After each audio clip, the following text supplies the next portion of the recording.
I can't believe we have to make this commercial. It's ridiculous. You'll think it's ridiculous too. Listen to this. This commercial is about, well, it's about parents being rude at high school athletic events. Ridiculous, right? It gets worse. Studies show more than 75% of new high school officials are quitting because of bad adult behavior. So now there's a shortage of refs here in Idaho, in almost all sports. No officials means no more games. Is that what you want for us? Come on, parents. It's time to grow up. Cheer for your team. Be proud of your children. But stop being so ridiculous. And don't make us run another commercial. Because we will. This message presented by the Idaho High School Activities Association and the Idaho Athletic Administrators Association, reminding you to always practice good sportsmanship. Idaho 529 Education Savings Program. Our easy-to-use tools make it simple to plan for your child's education. With tax benefits, ownership flexibility ideal is the perfect way to save for college, trade school, K-12 education, and student loan repayment. Join us at our next webinar to learn more about the 529 plan.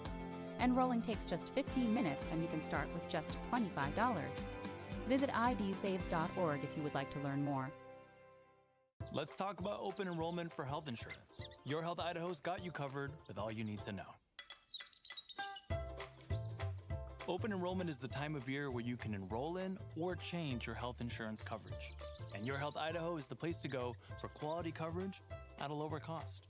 25% of enrollees pay $25 or less. Make sure to enroll by December 16th to get covered and save money. It doesn't matter how, it's about whatever makes you say to yourself, I am great.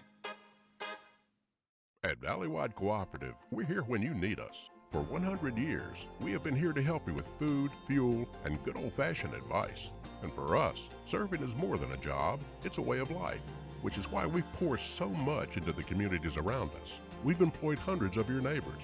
We take pride in that, and in giving back millions in sponsorships, grants, donations, and scholarships. It's our way of saying thanks.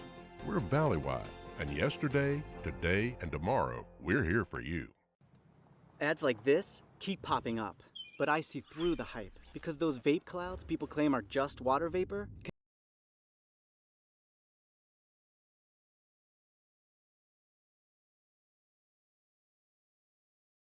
idea what these ingredients could be doing to our bodies.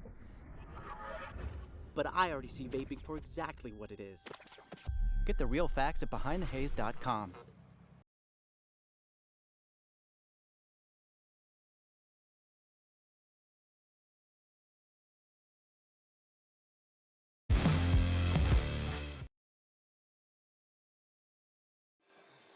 Welcome into this IdahoSports.com GameStreams production of the Idaho High School Football Wide Cooperative, your local Toyota dealers, Dip Fusion Helmet Reconditioning, and the Idaho Office of Highway Safety. Tonight we come to you, this afternoon, we come to you live from the ICCU Dome, where the Firth Cougars will take on the Declo Hornets for a berth to the 3A Championship game next week. Hi everyone, and welcome in. My name is Joel Richardson, and I'm joined by the boss, not Bruce Springsteen. Bruce Springsteen? But the boss, the man, the myth, the legend, Paul King. Cougars coming in. This is, Rigo Vasquez's head coach, third season, and his Cougars coming in at a regular season record, 6-2, 4-0 in that Newt Conference in 3A. Wins against New Plymouth, Soda Springs, Ryrie Bulldogs, Salmon, North Fremont, and West Jefferson. Losses against Westside and their opponent this afternoon, Declo, 22-7. Firth hoping for a better outcome tonight or this afternoon. I can't root for Firth. They beat my Pilgrims first game of the season. They whooped them 45-0. Go Grims. And Declo coming in. Rhett Jones first season as head coach.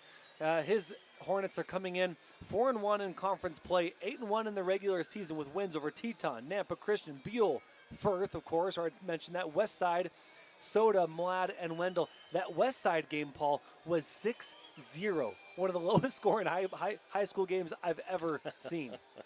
Yeah, you get that 6-0, and it's the defensive battle, right? That's what they always say. And this one could turn into that, really. You look at Firth coming in, averaging almost 28, giving up 12. Declo averaging 26, giving up 6. So 2 pretty staunch defenses coming in, but with offenses that can put points on the board. And Declo, their only loss this season was against Aberdeen, losing 8-0. So another low-scoring game. So Declo knows how to play in those low-scoring games. And that loss against Aberdeen, got a chance to talk to Coach Rhett Jones, and just if a few balls bounce their way, if they don't have turnovers, they win that game. But they lost to Aberdeen 8-0 in that one. Declo Hornets, of course, they're District 4, Paul, but this season, now moving forward for the foreseeable future, they're going to be in the Southeast Idaho Conference with schools from District 5 because of all the classification changes. And it's always been that conference they were in with Wendell, and Valley snuck in for a couple years. Right. But it was always Declo Wendell, and Wendell always was the kid brother, right? And Declo always just beat up on him. Bam. You win one game and you're at state. Win one game, you're at state. And that didn't help Declo a few times because they were the conference champion. They went to state. Maybe they weren't, in that top 8. But now in a conference, they can really test themselves. They can get better playing other teams like that. And that helps the entire program. Win or lose, it helps the entire program. And it is a fantastic conference. And really, because we base our playoff rankings on those, rankings on that site that will not be named. That allows Max Preps, we can say Max Preps. That allows them to play teams like Aberdeen, Westside, even Malad. That bolsters everyone's Max Preps rankings. And Malad had a good program this year, which is good to see. They're always good in baseball. Basketball, you see girls them a lot. volleyball. Girls volleyball, and football. It's just been a while, so it's always great to see teams building their programs. And going and Firth, talk about strong conferences. Firth in that conference, they've all been together for a while now. Firth, Ryrie, North Fremont, West J. Those 4 teams I just mentioned, Salmon struggling over the last few years. They'll be better as they move forward. But those 4 teams, Firth, Ryrie, North Fremont, West J, all could beat each other on any given week in football. Ryrie hosted their first playoff game this year in football. Great for them. Like I said, I love seeing those programs coming back. Now, of course, under the helm of athletic director Matt Harris. He's, I think, back-to-back 2A. Well, it was 2A athletic director of the year. So they're in good hands there in Ryrie. But, yeah, Firth, that nuclear conference has always been tough. You get West J in there, Salmon. It's tough. Yeah, and so Firth, how do these 2 teams get here? Firth, first round bye. Declo, first round bye. Then they got the win over Nampa Christian, 19-14. That was a tough game. I think that was tougher than a lot of people imagined it would be. But did a good job. 212 rushing yards on the ground, 63 passing yards. So Declo, obviously more rushing than passing. But we'll talk about more of that in a little bit. Firth, how did they get here? First round bye, as well as they were conference champions of the new conference. Win over Grangeville last week, 15-14. That was a nail biter there. As Grangeville, they were the champions of their conference. 2 rushing touchdowns by Firth and a 2-point conversion by a lineman, a rumbling, fumbling, stumbling lineman touchdown, Paul. Love it. Love to see when the big guys do that. We gave a player of the game earlier this year to a lineman who had 2 interceptions, and he was the nose guard, which is pretty cool. So we gave it to him. So they just had the coin toss, it looks like, and Firth will receive. Yeah, Firth is going to receive. Declo is going to kick.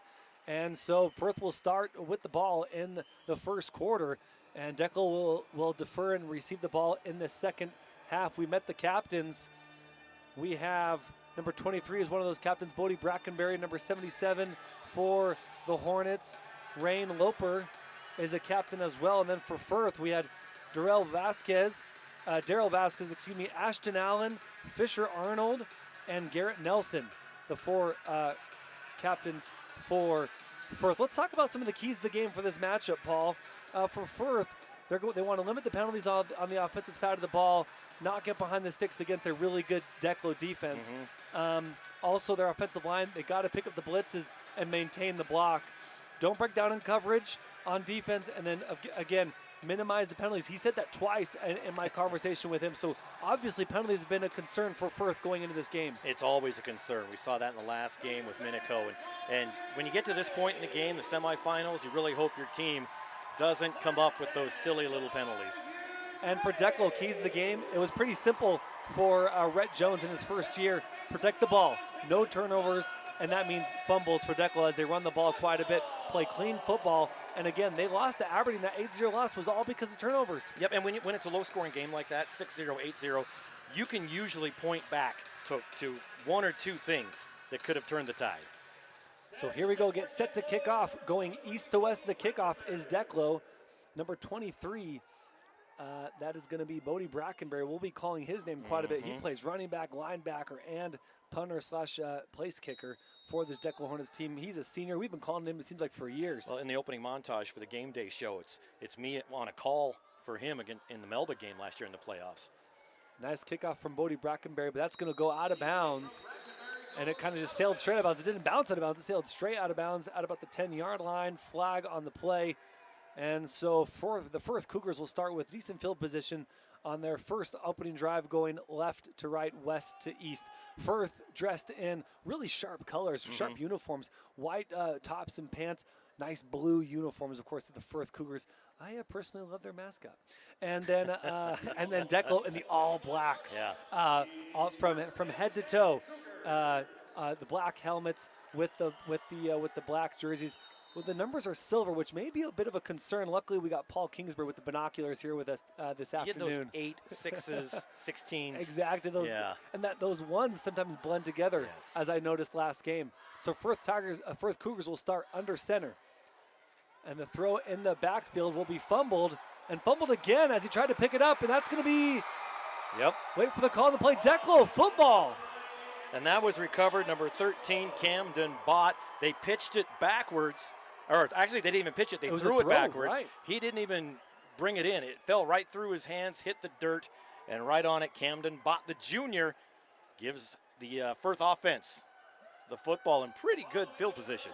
So Declo will take over after that fumble by the Firth Cougars on the Firth 29-yard line. And your first key to the game that we talked about was limit turnovers by Firth. And well, if they only get one, that's a limit, right? That's true. Hopefully get it out of the way early. That's right.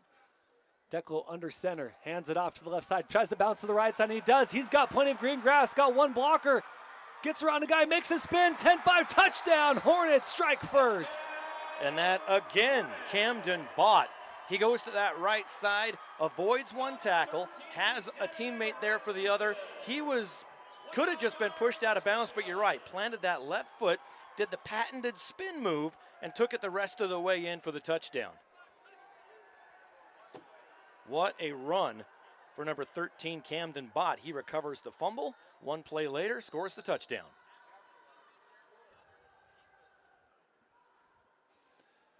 So Declo, we've seen a lot of two-point conversions today, the last 2 days, Paul. Declo will Oh my gosh, I called the wrong number. Gavin Rasmussen. Gavin Rasmussen. I apologize. Rasmussen got the 29-yard touchdown rush. I apologize for that. That was 13, Gavin Rasmussen. Everybody in Declo hates me now. I don't know if they ever, I'm just kidding. So false start on Declo. They'll march 5 yards backwards for the extra point. And now we have another stoppage. And the sideline official making sure that they're lined up in the right place. And they actually moved the football about a yard back. To make sure that they honor those 5 yards, that 5-yard penalty on the false start on the extra point. So here we go. Extra point is being attempted by number 23, Bodie Brackenberry. Did it go? And that ball was a little bit wonky coming off his foot, but Brackenberry put it in for an extra point. That's 7-0. Declo leads early in the first quarter. Well, at AMI Supply, they're a proud sponsor of the Declo Hornets. Their friendly staff will help you find the tools you need for all of your agricultural and industrial projects, and they guarantee you will be satisfied with their service. Give them a call today at 678-4632 or stop in at 719 Overland Avenue in Burley. That's AMI Supply. And Matthews Plumbing and Heating, they've been advertising with us a long time. They're located in Shelley, Idaho. Their commitment is to provide expert, professional, and timely work to their customers with the highest level of professional workmanship. Their team includes fully licensed and insured master, journeyman, and apprentice plumbers with years of experience and knowledge. Matthews Plumbing and Heating, also a proud supporter of Firth Athletics. Good luck, guys, from Matthews Plumbing and Heating. So Declo strikes first off a 29-yard touchdown run from Gavin Rasmussen. Yeah, I am so sorry about that. Well, we're all allowed, a few. Take a mulligan. That's right. So here we go on the kickoff.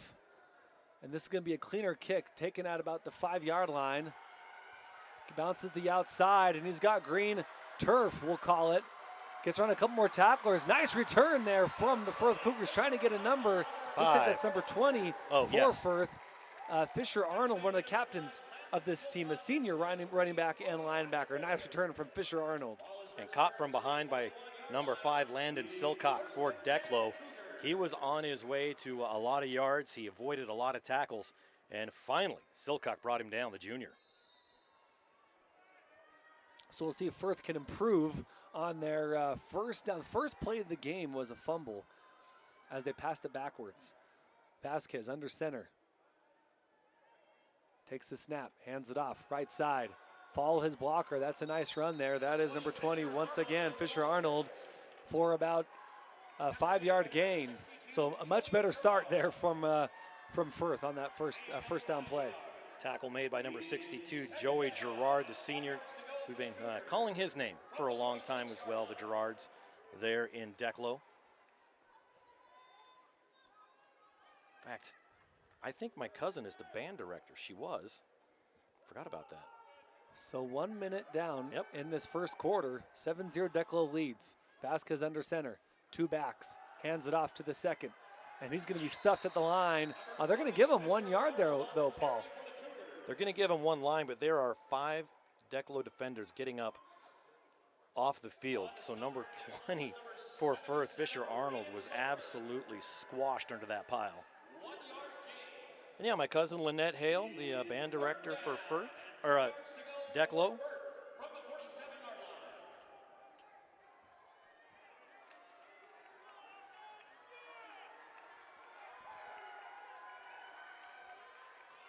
Firth in the shotgun this time, not under center. Takes the snap, but they're going to call false start on Firth. A couple, the line on the left side moved before the snap. So, some early miscues as they march that further back into Firth territory, about the 42. Clock continues to run, though. As Paul says, yeah, almost 2 minutes down in this first quarter. Ball on the 42-yard line, 3rd and 9. After a couple good runs there from Firth, they get stalled out.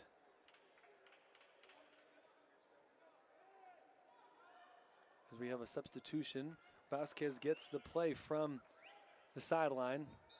Firth on the south side and Declo on the north side of the stadium, their sidelines, and their fans on those sides as well. Great turnout from the Declo faithful and the Firth faithful as well. Declo band over there on the left-hand side across from us to the left, and have been playing some good tunes so far, Paul. They absolutely have. That timeout taken because Firth players on the field and the coaches just couldn't get on the same page.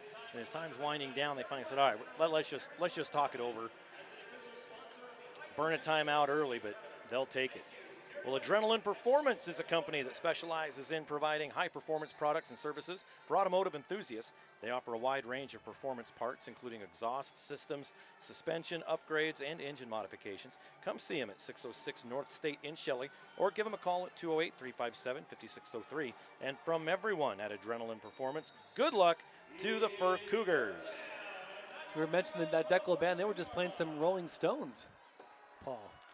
Vasquez in the shotgun. He puts a man in motion. He's got 5 wide. He takes it himself. First down and then more. Nice run up the middle from Vasquez for a first down in Declo territory. Good tackle by number 40 for Declo. That's Keston Coyle. So they're making the tackles, but Firth able to pick up smaller chunks of yards. Nothing huge, but they don't need it. Firth coming in, scoring about 27, 28 points a game, allowing 12. Declo, 26 points a game, allowing 6. So pretty close on offense, but Firth allowing a little bit more. Another run up the middle, this time by number 15 of Firth, Bo Ringel. junior running back and does a good job getting to that left side, Paul. Dacey and Windmill, Gavin Rasmussen both in on that tackle, but 2, 3, 4, still a gain of 4. You're able to pick up 3, 4, 5 yards a carry. You're going to get it done. After that first drive where Firth threw it backwards, it's been a healthy dose of running. Right. It was almost like Firth wanted to maybe put Declo on their heels early, throw them off, but it also threw themselves off. Right. And if they can come down here and score, that whole mistake they can shake that off quick. Single back for Vasquez. He'll hand it off. That's again number 20, Fisher-Arnold. Fisher-Arnold gets the outside. Good block in there, spins out of a tackle and runs out of bounds. Nice job there from Fisher-Arnold. First down, Firth. And as he came around there, the little guy, 5'7", 130, Zane Snedeker, popped him, and he stopped him in his tracks, and a teammate pushed him out of bounds. But Zane Snedeker playing big over there on the sideline.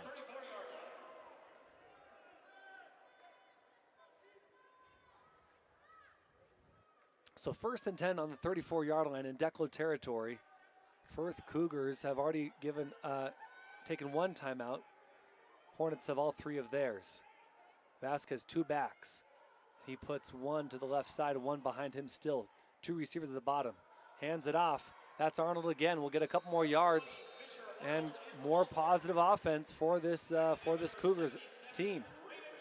Another good trailing tackle made by Loper, the senior. Clock continues to run. I think this is going to be a good back and forth one. I just don't see one team blowing anybody out. 2 pretty evenly matched teams. They know each other. It's buckle in. It's going to be a fun next 2 hours, I think. No doubt. Again, Declo took their first meeting earlier this season, 22-7. Firth definitely learned some things in that game.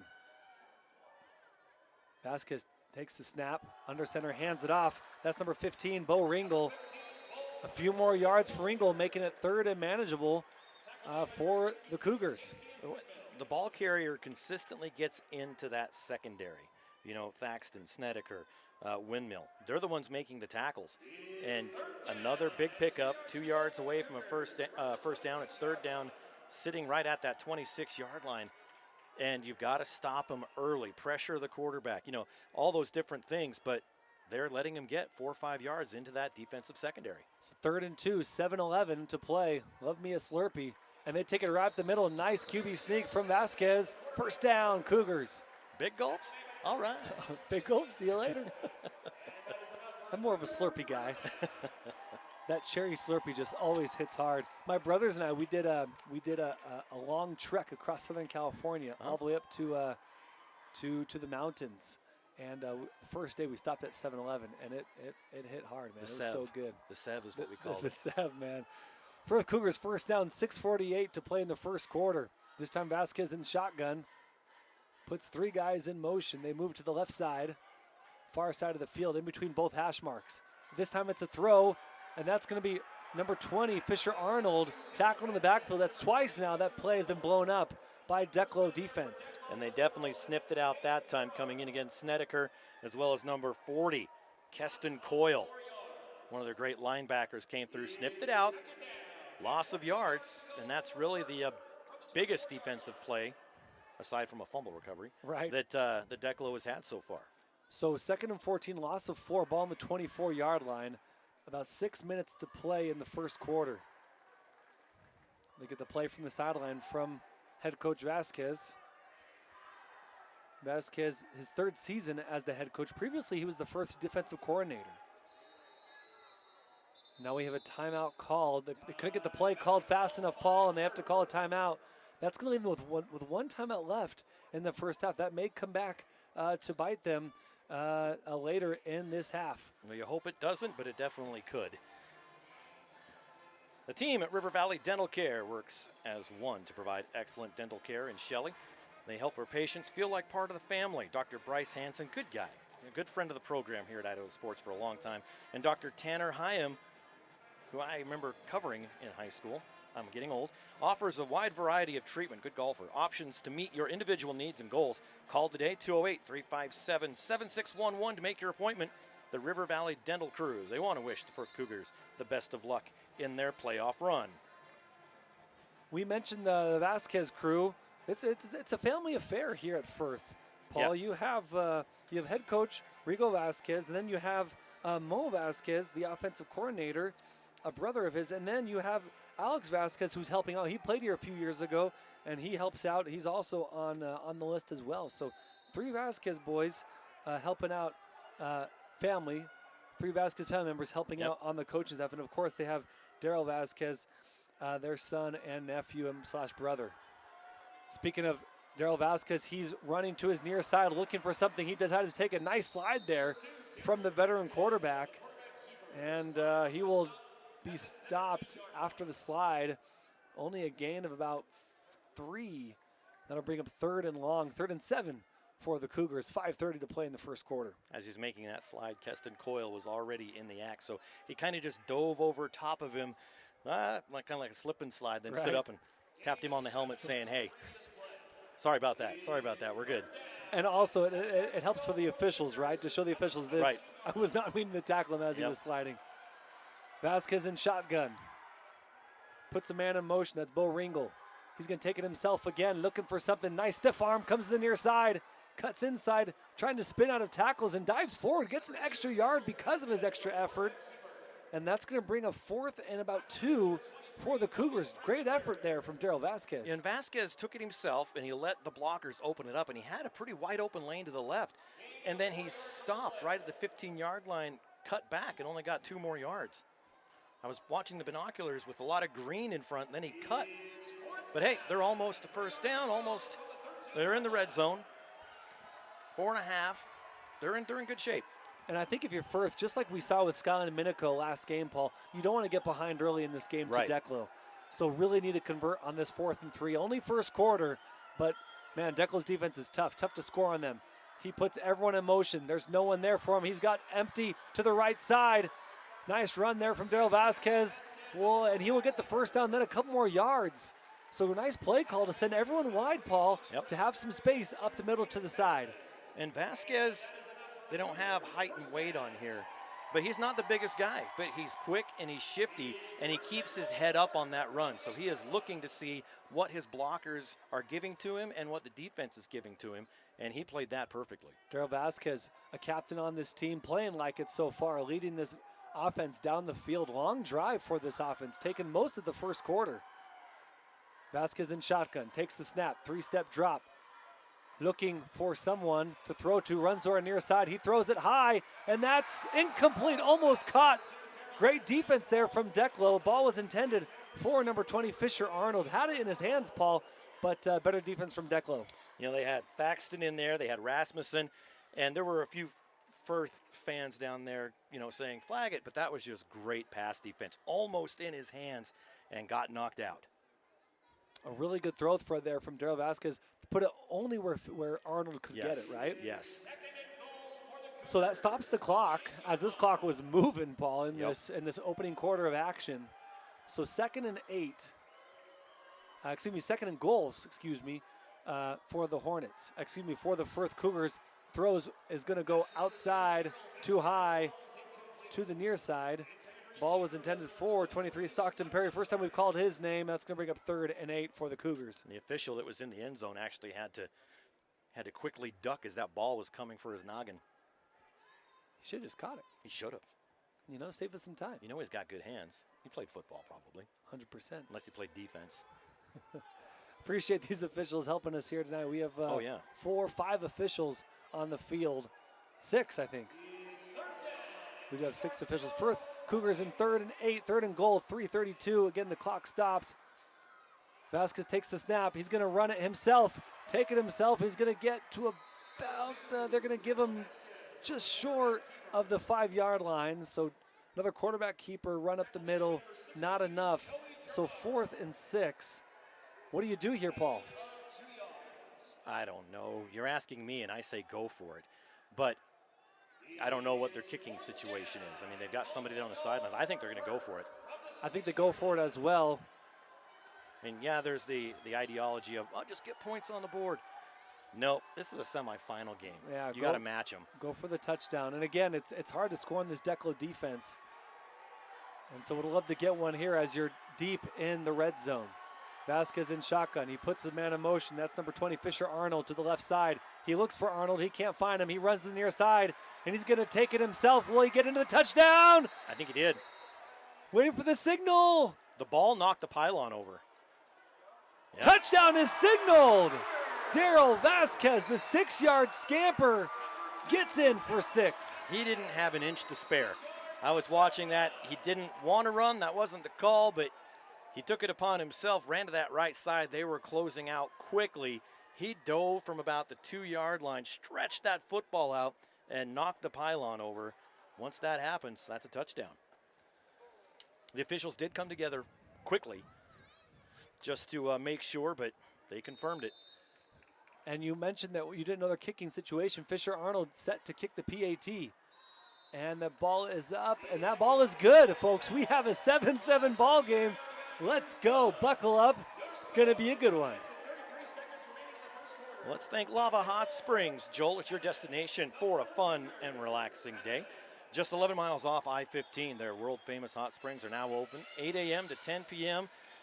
I hate when they play the good songs while I'm reading an ad. I know. You know, I'll dance for you, Paul. Okay, 10 p.m. to 11. Ooh, get down with your bad self. On Fridays and Saturdays, don't do that.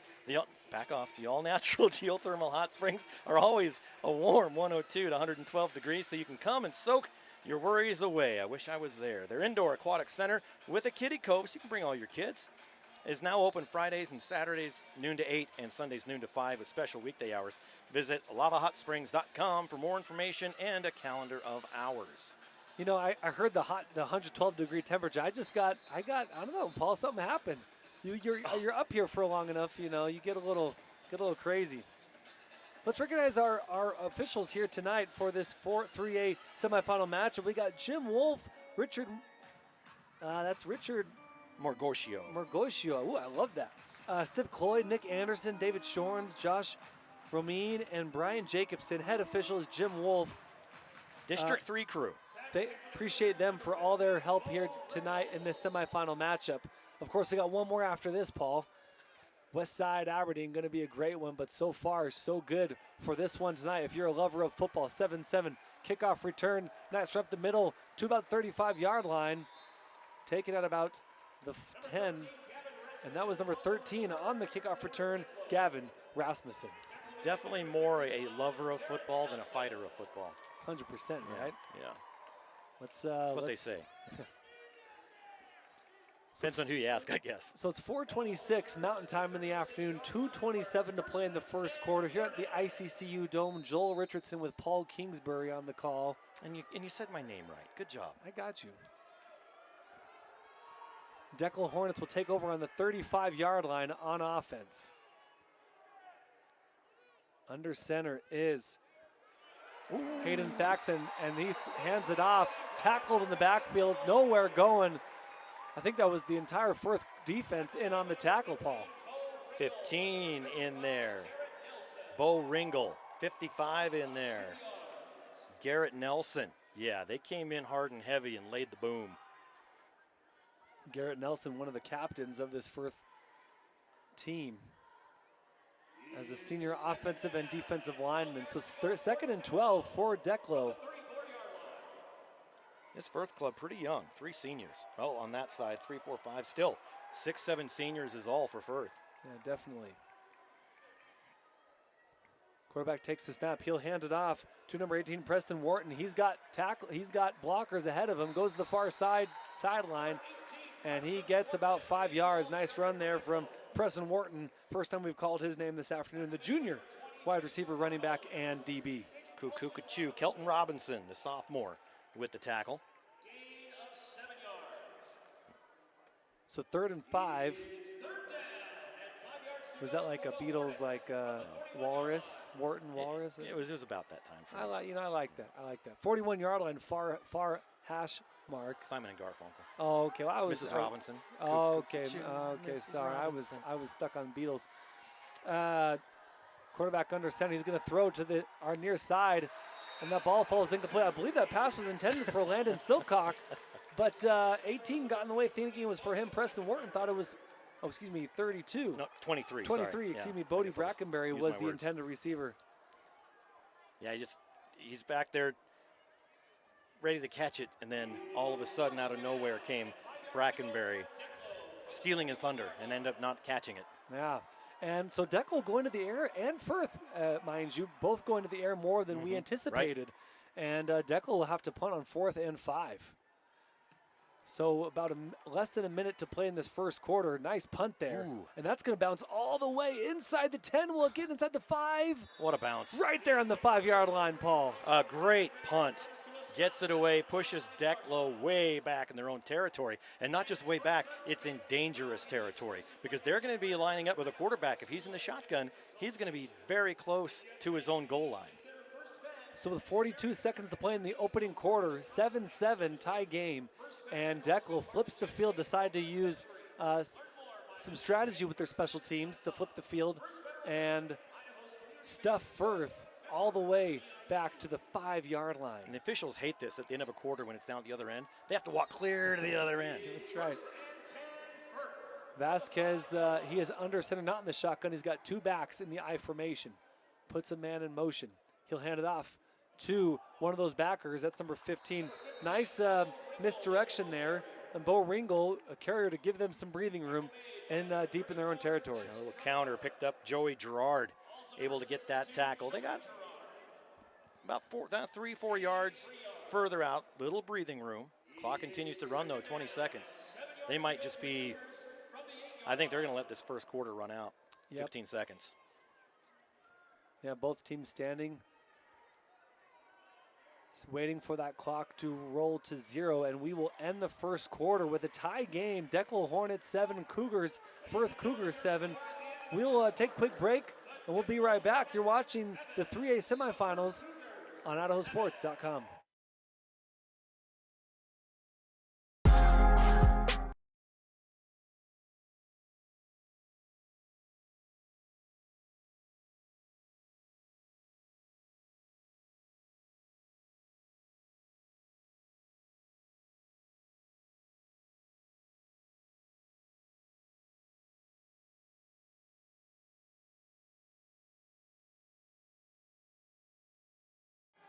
Welcome back to the ICCU Dome, formerly known as the Holt Arena.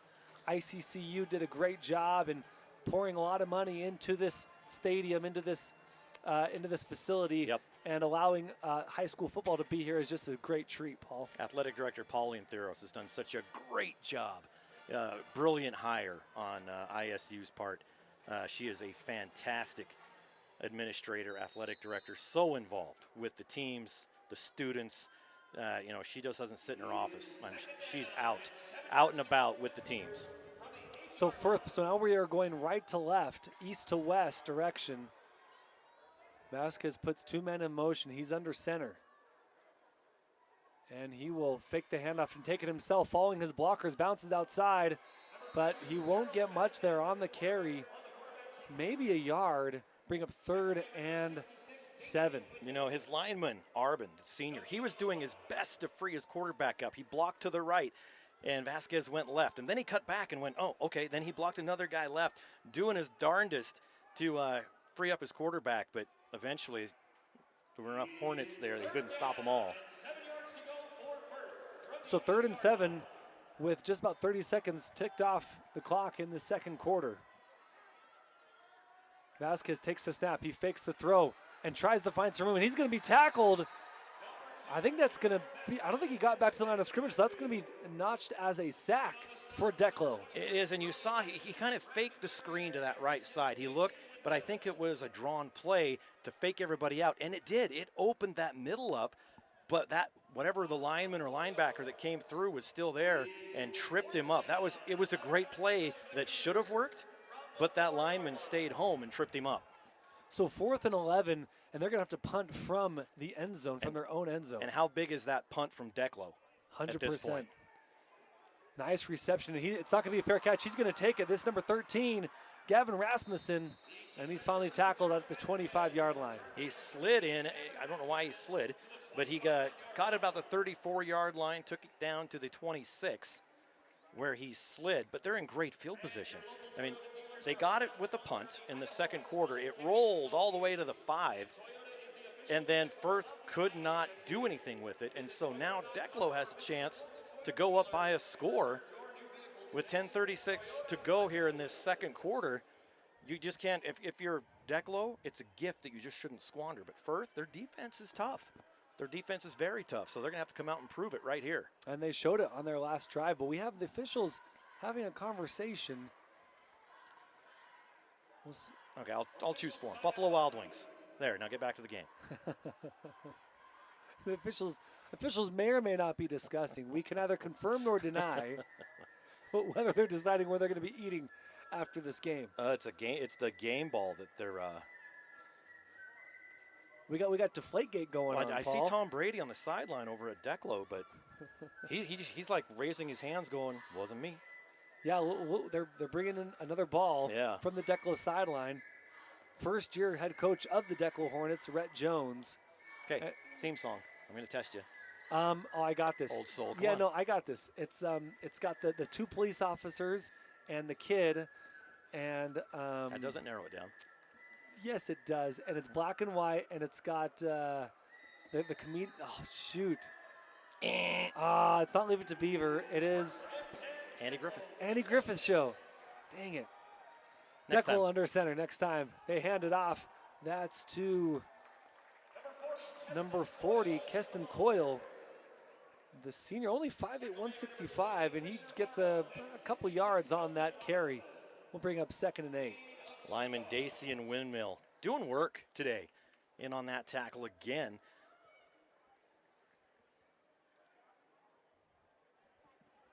And I did it again.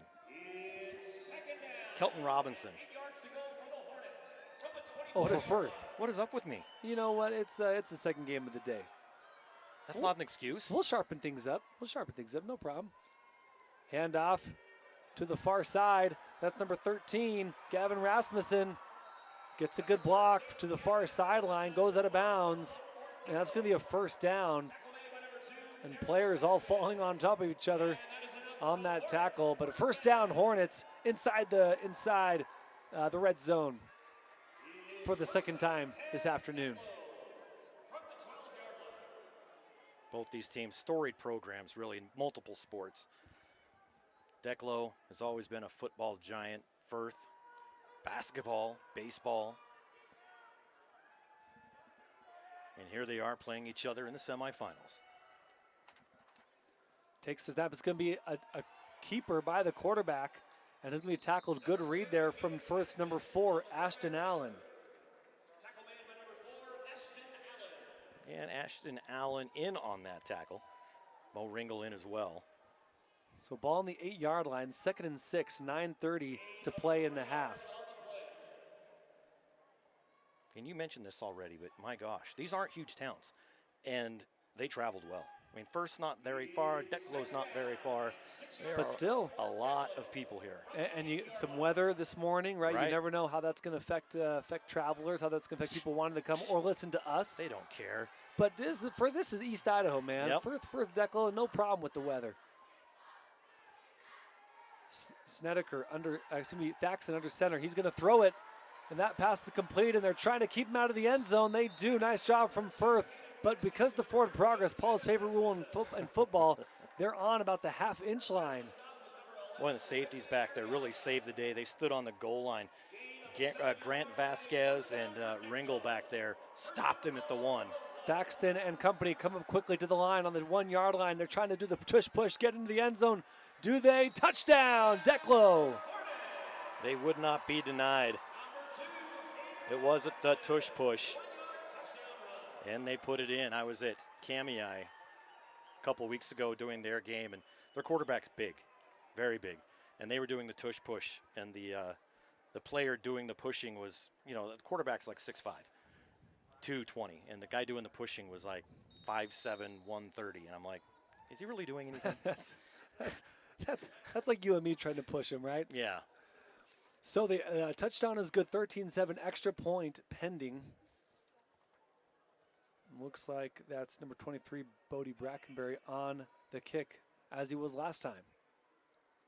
Snap is good, hold is good, kick is right through.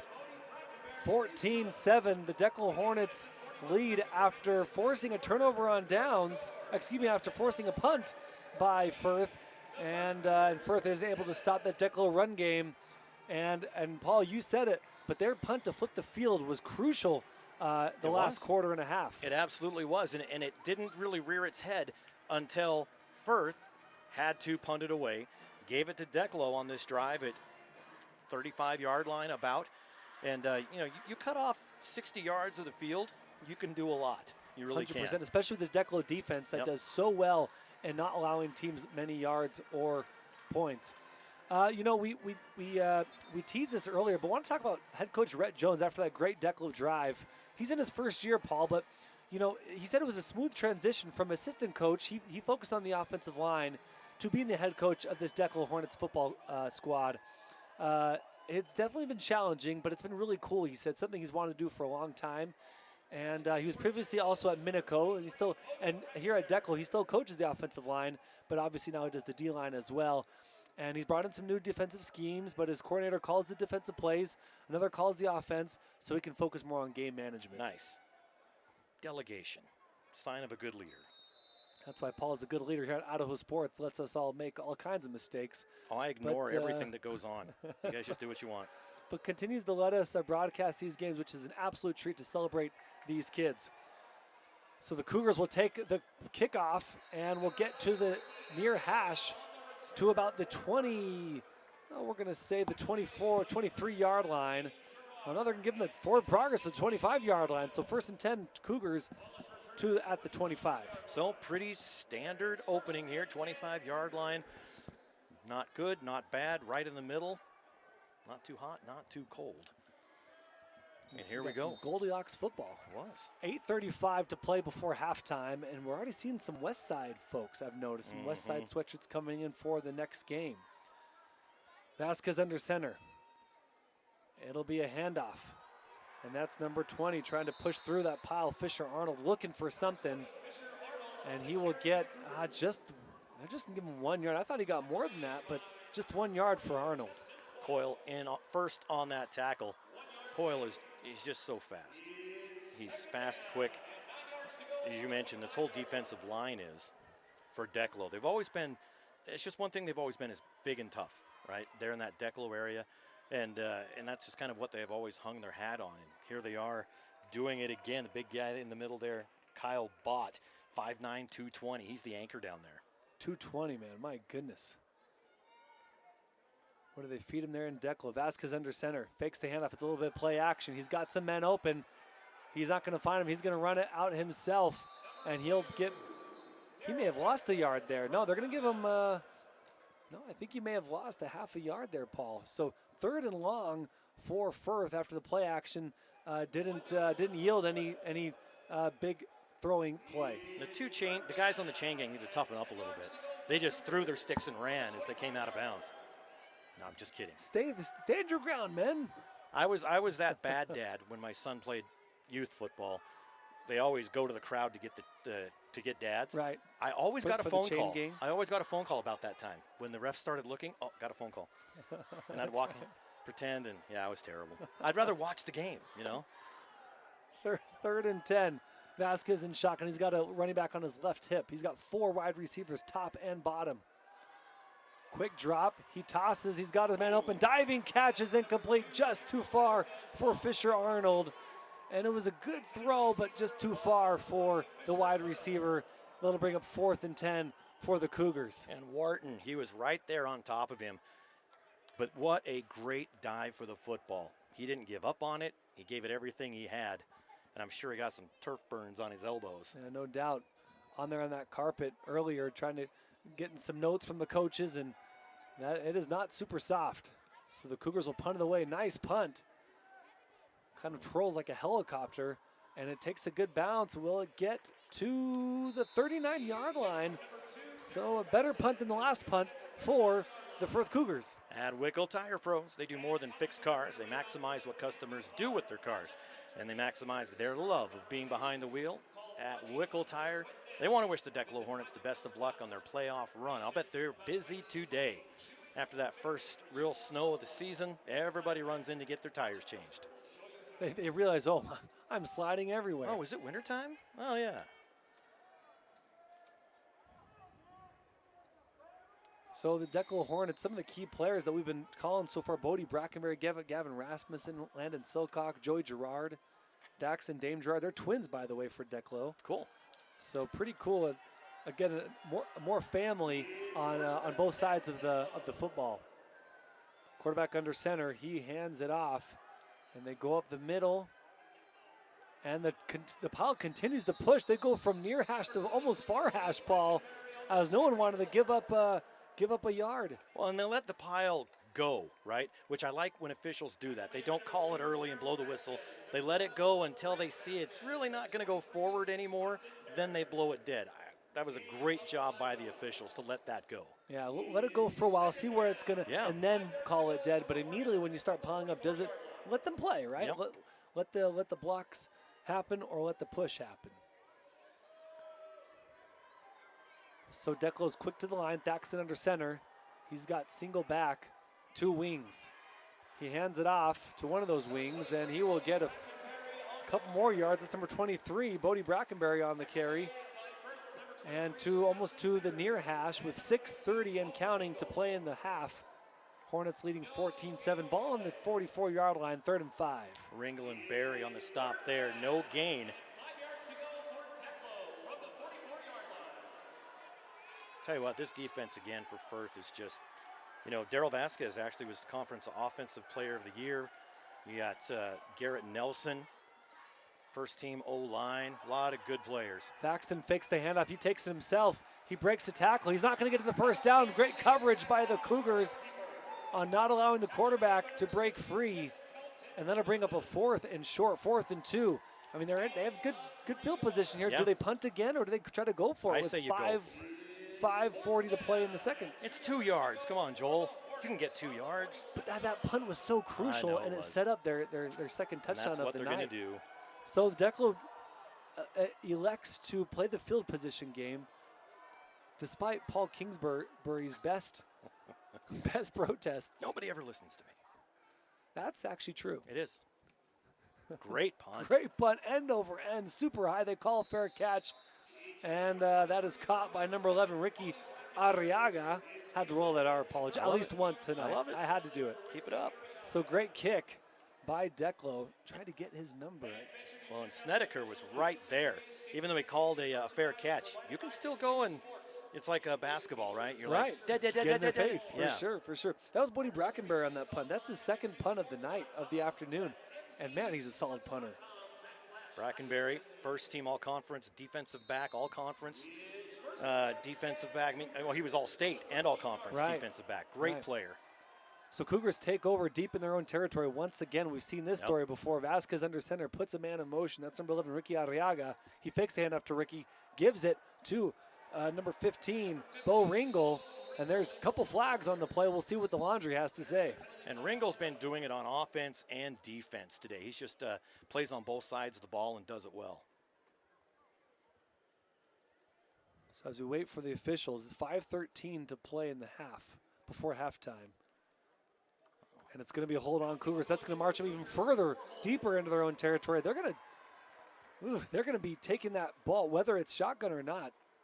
Dangerously close. They're going to be taking it dangerously close in that end zone. Of course, this is where the ISU Bengals play. And so in both end zones, you see the Bengal Tiger on the left with the Bengals lettering, giant lettering there in the end zone. Really cool end zone. This field looks so good. Great field. So 1st and 16 on the 7-yard line. So yeah, you do the math there. Less than 5 minutes to play before halftime. They'll fake the handoff, and Vasquez has some pressure. He ends up throwing it to the ground. Good decision there from Vasquez. He was being pursued quickly, and he had to throw it away, just threw it to the ground. Well, he threw it, and Bo Ringle actually tipped it with one hand. It was a live ball going up. That's a dangerous thing to do from the 5-6 yard line. It looks like we got a timeout taken by Declo, and for sure, as Declo takes the timeout, they're going to be talking, what can we do here to get this last stop and maybe force another punt and score? And that punt's going to be another punt on this side of the field. Exactly. That's rough. What do we got, Paul? Lava Hot Springs, we've got Adrenaline Performance, River Valley Dental, Matthews Plumbing and Heating, all for huge thank you to all of them, as well as AMI Supply. Wickle Tire Pros and Kelly's Bearings Supply provides a heavy-duty parts supplier, machinery, and farm equipment parts, bearings, sprockets, pullets. I'm going to say pulleys, seals and plastics, and belts and chains to basically everything. From everyone at Kelly's Bearing Supply, they want to wish best of luck to their Declo Hornets. That's just a lot of stuff. Farm equipment parts, bearings, sprockets, seals, plastics. You need something, go on in to Kelly's Bearing Supply. And they've been advertising with us in support of teams in that area a long time as well. Really appreciate all of our sponsors allowing this game to come to you live and free, audio only. Really grateful for the opportunity to broadcast these teams. For sure, absolutely. And celebrate these kids who put in so much work for, frankly, our entertainment. Yeah, I don't even know if anybody's actually, I don't know if I actually pushed go on the stream. It might just be you and me talking right now. 14-7, Declo leads, 2nd and 16 in there, deep in their own territory. Firth is going to, it looks like it's a broken option, but great run by Vasquez nonetheless. Came to our near side, then cut inside. It looked like he was going to option out, and Paul, but he doesn't. He takes it for a huge gain. I don't think it was a broken play. I think that was the play, and he faked it with one hand, which is such a dangerous play anyway. That ball is sitting out there. And brought it back. Leighton Vander Esch was quarterback at Salmon River before he went on to play linebacker in the NFL, and he would run as a quarterback, and he held it out in front with one hand, and I was always like, man, somebody's got to tell him it's not a loaf of bread. And then he goes to, BSU and the NFL, and what do I know? Right.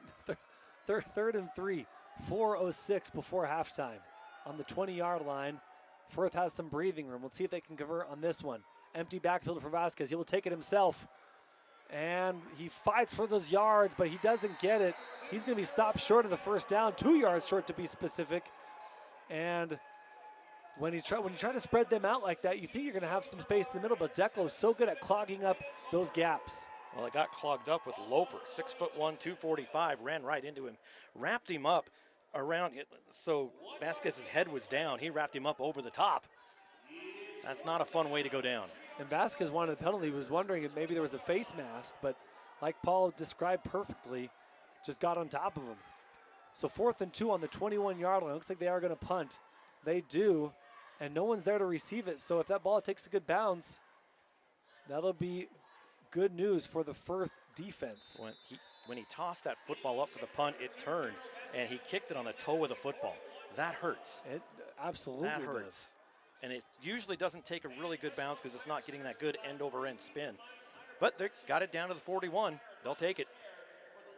So with 3:10 to play before half, it's going to be 1st and 10. Declo takes over. Plenty of time for Declo to score. Yeah. But, man, Firth Cougars on their last possession, they did such a good job holding. They bent but didn't break. Right. And so it comes back to this Firth defense to get the ball back into their hands of their offense to maybe tie this thing up going into halftime. 3:10, they've got time, but Declo knows how to use the clock. Aiden Thaxton in the shotgun. Man on his left hip. He takes off. It's going to be a throw, and that's not going to work out. Incomplete to the far side. Too much air from Thaxton. And he chokes up on that a little bit. He catches that. There was nobody there. The defenders, the safeties were all on this guy who was down at the 40-yard line, which I'm sure was to play. They all followed him, so that would have been an easy first down, maybe more. Just overthrew him. So Declo now going left to right. That's west to east, as we're here announcing on the south side of the stadium. Number 5, Landon Silcock. Haven't called his name too much so far tonight. He's on the far side. Thaxton under center. He's got a bunch of running backs behind him. He hands it off. Nice blocking there to that left far side. And 13 will run out of real estate, Gavin Rasmussen, but nice run before going out of bounds. Yeah, Daryl Vasquez closing in on that. Kelton Robinson again. We're going to be calling these same players, both sides of the ball, every play. I mean, they're just, well, you get to the semifinals, you're good. But you look at these guys, they're experienced, and they're just great athletes. Not just football players, athletes. Right. And so you want to play them when you're in the semis and the finals. Yeah. 3rd and 3, ball on the 48-yard line, their own 48-yard line. Less than 3 minutes before halftime. Thaxton, single back behind him, 2 wing backs. He'll hand off to one of those wing backs who comes in the near side, right in the middle of the 2 hash marks, right on the 50-yard line. Not enough for the first down. Will bring up 4th and short for this Declo Hornets offense. Gavin Rasmussen got the call that time. Tried to make a move just a yard short, so that ball is literally midfield, right in the middle of that ISU logo. Clock continues to run, ticking it off. And they're showing punt with 4th and 1. Oh, that hurts. So the Cougars are going to get set to receive this punt. And you see a lot of Declo fans signaling, go for it, go for it. But coaches Maybe they will. Maybe they're faking they may it. fake it. We'll see. Arriaga back. And he thought about it. That was 23, Bodie Brackenberry. But he does not. He ends up punting the ball, and it takes a fair, a Firth bounce going backwards or forwards if you're Firth. Yeah. And so Firth will start with decent field position, but with 2:03 left, and Firth hasn't, gotten on the field quickly, Paul. You wonder if they can score on this drive. Arriaga was back to receive. He saw the wall coming at him and backed off, and that ball hit about the 20, kind of like a sand wedge. It just kind of went back about 3 yards, so they're going to end up having it at their own 23-yard line.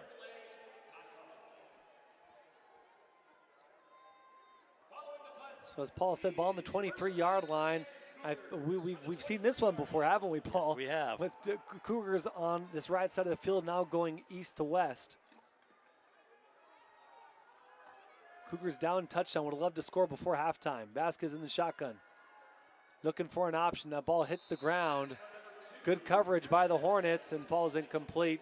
Ball intended for number 11, Ricky Arriaga, the junior wide receiver, but nothing going on that one. He didn't really have a play on that ball. It was thrown pretty low, came in at his ankles.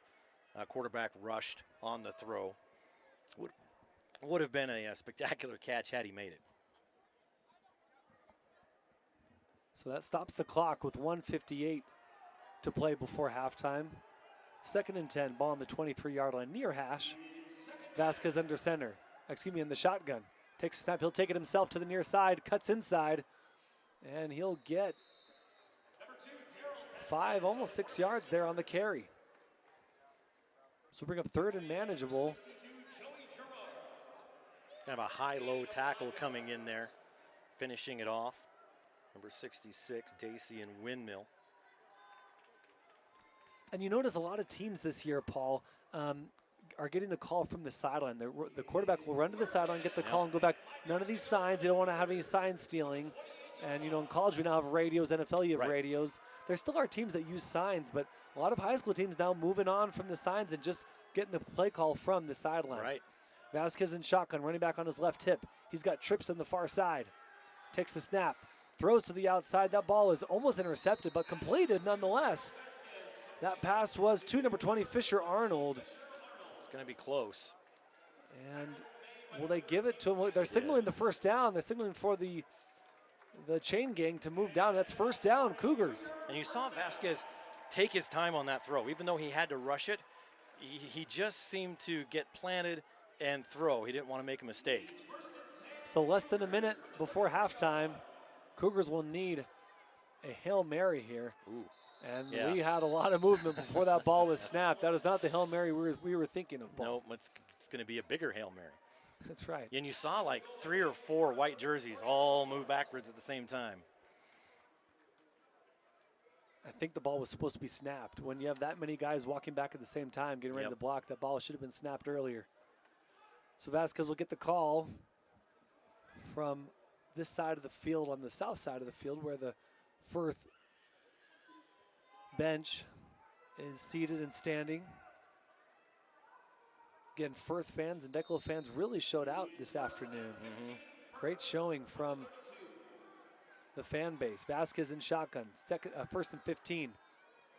Looking for someone, decides to run to the far side, makes a man miss, and he's going to take off. Another man miss, and finally tackled, and he gets maybe a yard, but not much there for Vasquez. And that was a coverage play. Nice job by the Declo secondary. Timeout, Firth. Yeah, they sent Fisher Arnold out on that route. Wasn't there. He had to run it himself. And a big block put on by Kelton Robinson, but for naught. He only picked up about a yard after all of that running.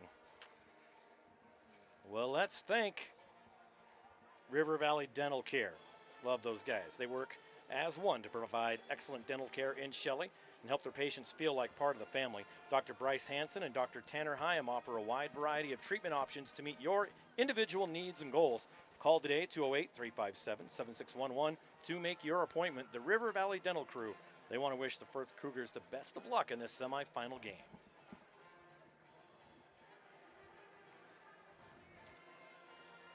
We've had 3 touchdowns scored total in this ball game. A lot different than the last few games that we've been doing. A lot of 8-man, and of course we just finished the Skyline Minico game, and that was all Skyline, that one. And then we get to this game, which has been a lot of defense, a lot of hard running, big defensive stops, and more punts than I think you and I both predicted, Paul. I did. I think the last game I did was Kerry Wallace, and it was 70-8 at halftime. 70-8 at halftime. Right. Yeah. 2nd and 19, trips to the bottom. One receiver at the top. He throws that single receiver at the top, and that's going to fall incomplete, too far for the intended receiver, Fisher Arnold. 15 seconds to play before half. And Fisher, he was double covered. That would have been it would take an absolute perfect pass and overshot him, which is probably good. You underthrow that in double coverage, it's not good. Yeah, for sure. And so good decision to overthrow him. And hey, if Fisher Arnold's got the speed, maybe he can get under that ball. But put in a place where no one could catch it, including his wide receiver. So 3rd and 19, ball on the 24-yard line on their side of the field.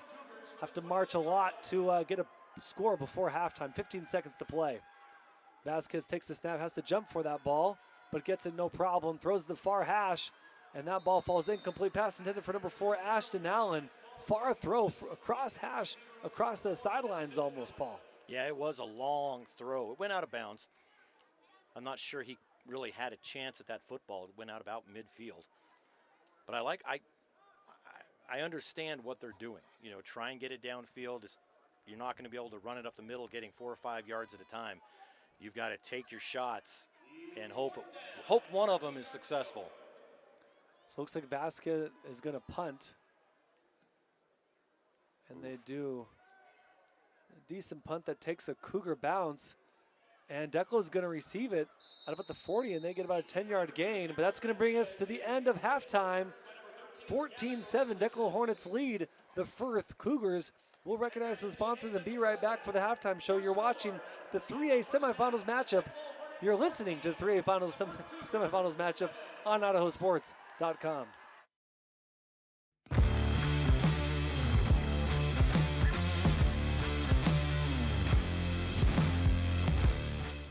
Dear road rivals, every new Toyota comes with Toyota Care, our no-cost maintenance plan. Nissan and Ford charge extra for maintenance. At Toyota, we take care of our drivers. Join us. Toyota. Toyota. Let's go places. Let's talk about open enrollment for health insurance. Your Health Idaho's got you covered with all you need to know. Open enrollment is the time of year where you can enroll in or change your health insurance coverage. And Your Health Idaho is the place to go for quality coverage at a lower cost. 25% of enrollees pay $25 or less. Make sure to enroll by December 16th to get covered and save money. This year, help dreams come true with the Ideal Idaho 529 Education Savings Program. Our easy-to-use tools make it simple to plan for your child's education. With tax benefits, ownership flexibility Ideal is the perfect way to save for college, trade school, K-12 education, and student loan repayment. Join us at our next webinar to learn more about the 529 plan. Enrolling takes just 15 minutes and you can start with just $25. Visit idsaves.org if you would like to learn more. Vaping sucks you in quick, and the more you vape, the harder it is to quit. Not to mention all the chemicals and health problems. That's why thousands of teens are joining My Life, My Quit. Visit mylifemyquit.com or text Start My Quit to 36072. At Valleywide Cooperative, we're here when you need us. For 100 years, we have been here to help you with food, fuel, and good old-fashioned advice. And for us, serving is more than a job, it's a way of life, which is why we pour so much into the communities around us. We've employed hundreds of your neighbors. We take pride in that, and in giving back millions in sponsorships, grants, donations, and scholarships. It's our way of saying thanks. We're Valleywide, And yesterday, today, and tomorrow, we're here for you. As Idahoans, we're not afraid to take risks.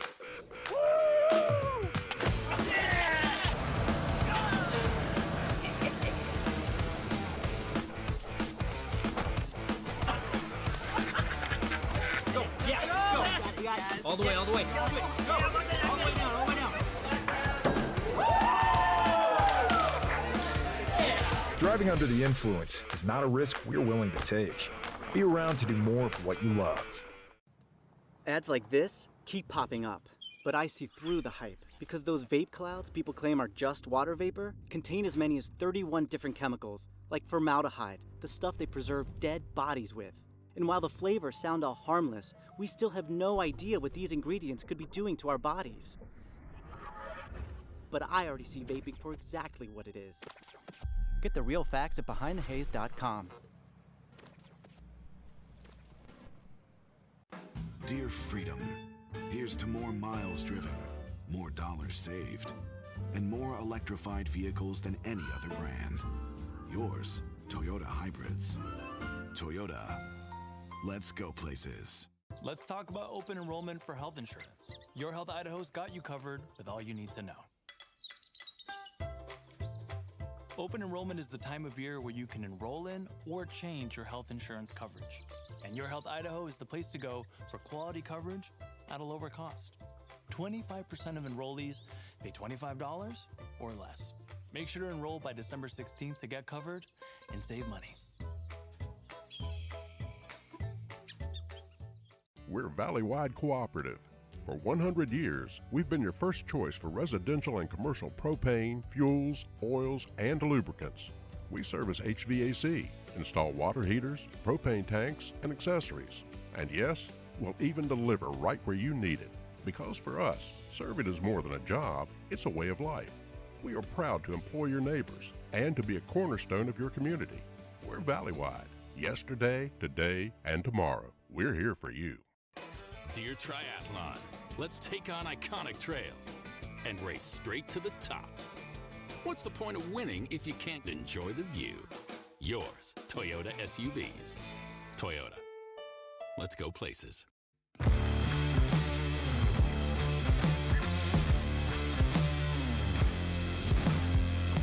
This year, help dreams come true with the Ideal Idaho 529 Education Savings Program.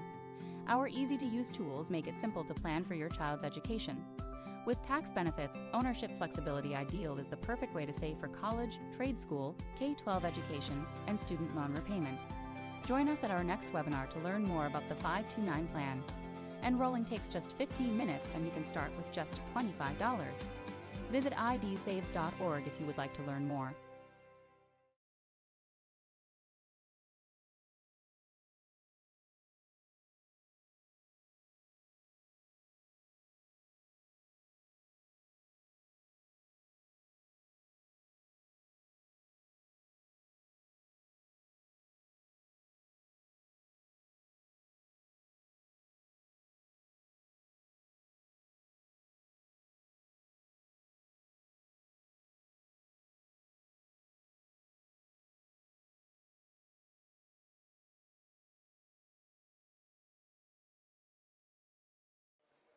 Welcome back to the ICCU Dome halftime show where the Declo Hornets lead the Firth Cougars by a score of 14-7 in this 3A semifinals matchup of a team from the SEIC, although they're District 4, and a team, Firth, from the Nuke Conference. Both, of course, 3A teams. And this year's the classifications have changed for those who are new to Idaho sports or this whole situation. Classifications changed this year, Paul, and so everyone moved up a classification. And because that, some teams moved even conferences to change their outlook and change their competition level. And including Declo, they moved over to the SEIC, the Southeast Idaho Conference in 3A, despite being in District 4. Yeah, and I don't know what the feeling is in Declo, whether they like it or not.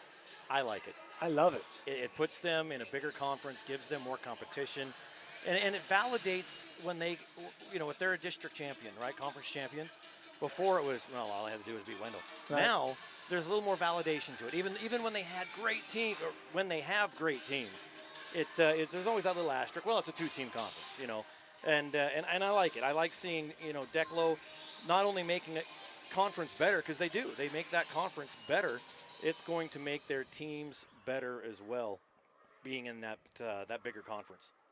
And of course, in football, they're in the SEIC, and then in volleyball as well, they're in the SEIC. I just wanted to confirm, Paul, that they're also there in all sports, or if it's just a few sports, including basketball.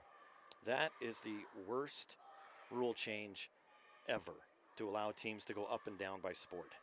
And it looks like in all sports they are in the SEC for the most part. And if there may be a few outliers, right? But for the most part, I just did some quick research, and they are in the same conference in all sports. But yeah, that's happened, right, Paul, with this classification change. You have some teams who are sometimes in 6A, there's sometimes in 5A, there's sometimes in this conference, there's sometimes in that conference. We see that with Canyon Ridge in some sports and some fall sports joining the District 5-6 conference, also AKA the High Country Conference in 6A sports. That's a long way to go. That is a long way to go for Canyon Ridge, from Twin all the way to play a team like Rigby, for example.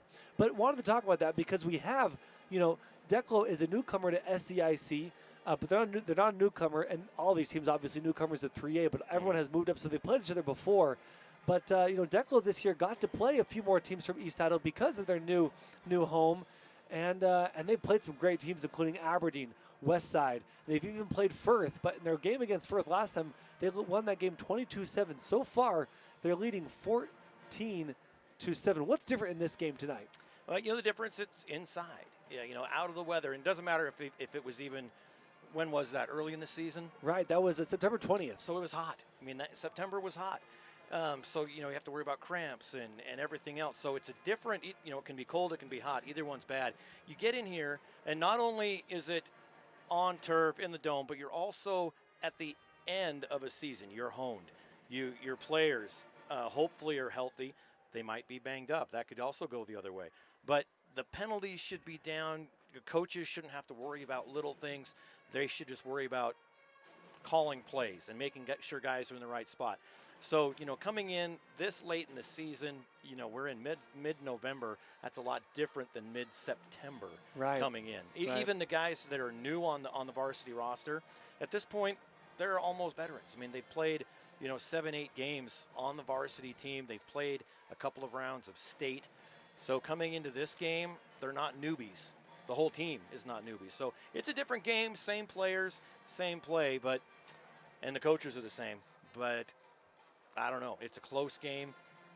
Two good defenses. I don't see a whole lot of more scoring happening. This could end up being 14-7. It could be a 21-14 game either way. Right. Who knows? But either one, it's going to be a good second half. Let's do a quick recap of the first half because it has been such a close game. To start the game, Firth actually had the ball first, but they threw a pass behind them, fumbled the football, and that was picked up by Declo. And on their ensuing drive, they scored a 29-yard rushing touchdown. That was Gavin Rasmussen. PAT was good, making it 7-0. So winning the turnover battle so far, Declo, and then points off turnovers, Declo winning that one. And then later in the first quarter, Firth scores a 6-yard touchdown rush by Vasquez. PAT was good, making it 7-7.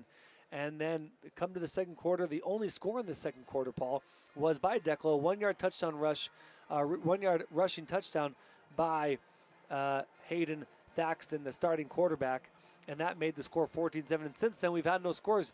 A lot of back and forth, like you said, Paul. A lot of defense and a lot of good job by both teams to block up those gaps where usually they've had success. Both teams have had success. Well, you talked about the keys to the game before the game. Let's look at them now at halftime and see how that first half lines up. First up, you had this is for Firth. Right. Limit penalties, and he mentioned it twice. On the offensive side of the ball specifically, you just can't get behind the sticks. Limit penalties, I think Firth did okay a few times. It wasn't an abundance. Their offensive line needs to be able to pick up the blitzes and maintain their blocks. Yes, I think they did a fairly good job of that. Yeah, I think so. And don't break down in coverage. He says, I think we're good enough to contain and maintain the running game. They just need to be solid in the secondary. And I think they have been able to do that as Firth has tried, or Declo has tried to go to the air a few times.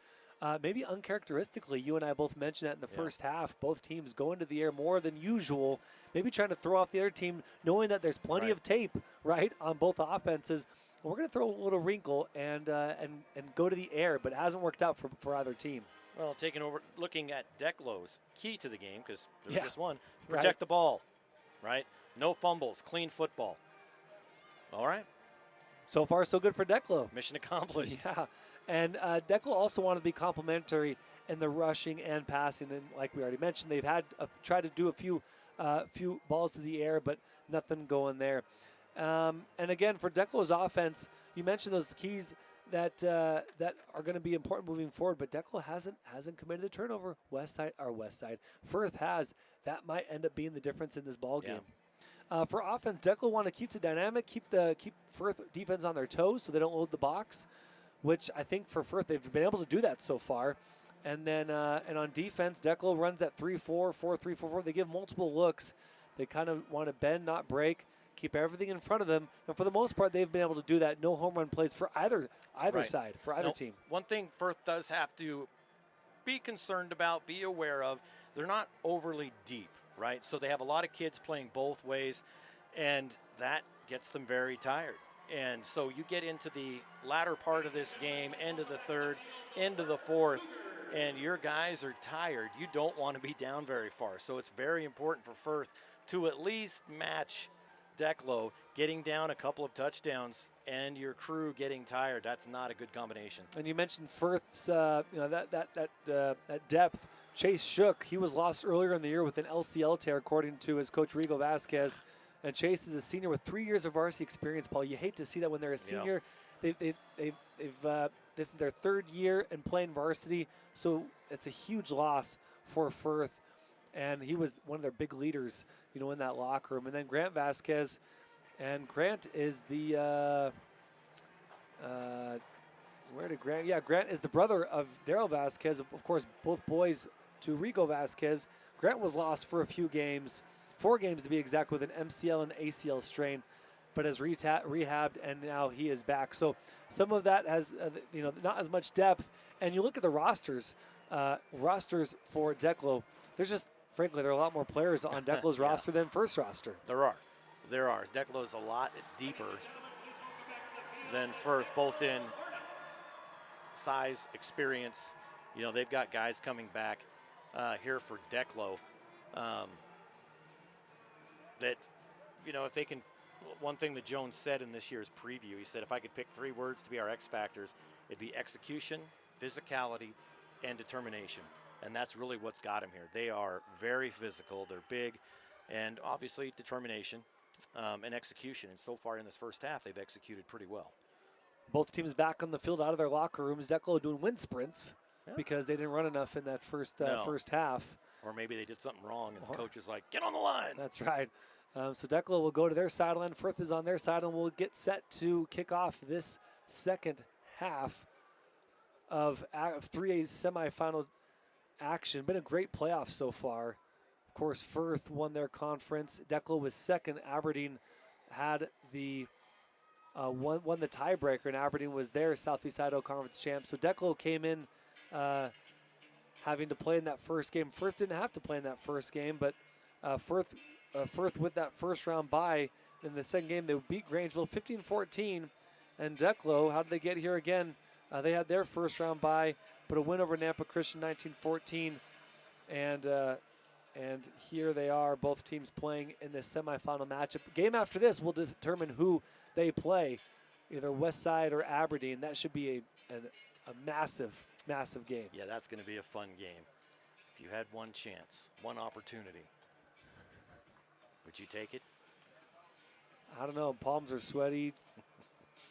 Knees are heavy. Spaghetti on my mom's sweater already.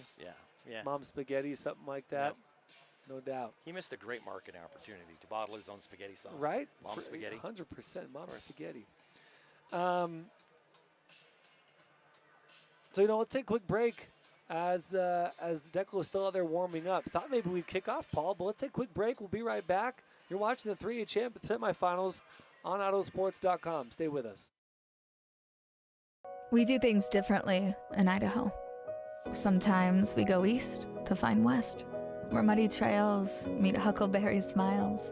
Stars shine electric, and the wind smells like destiny. Sure, our traffic jams are strange, and not all our steaks are ribeyes. But wherever we go, our eyes never leave the road. Belts strapped and dreams packed, no distractions, no phones, focused. From here to there, it's who we are.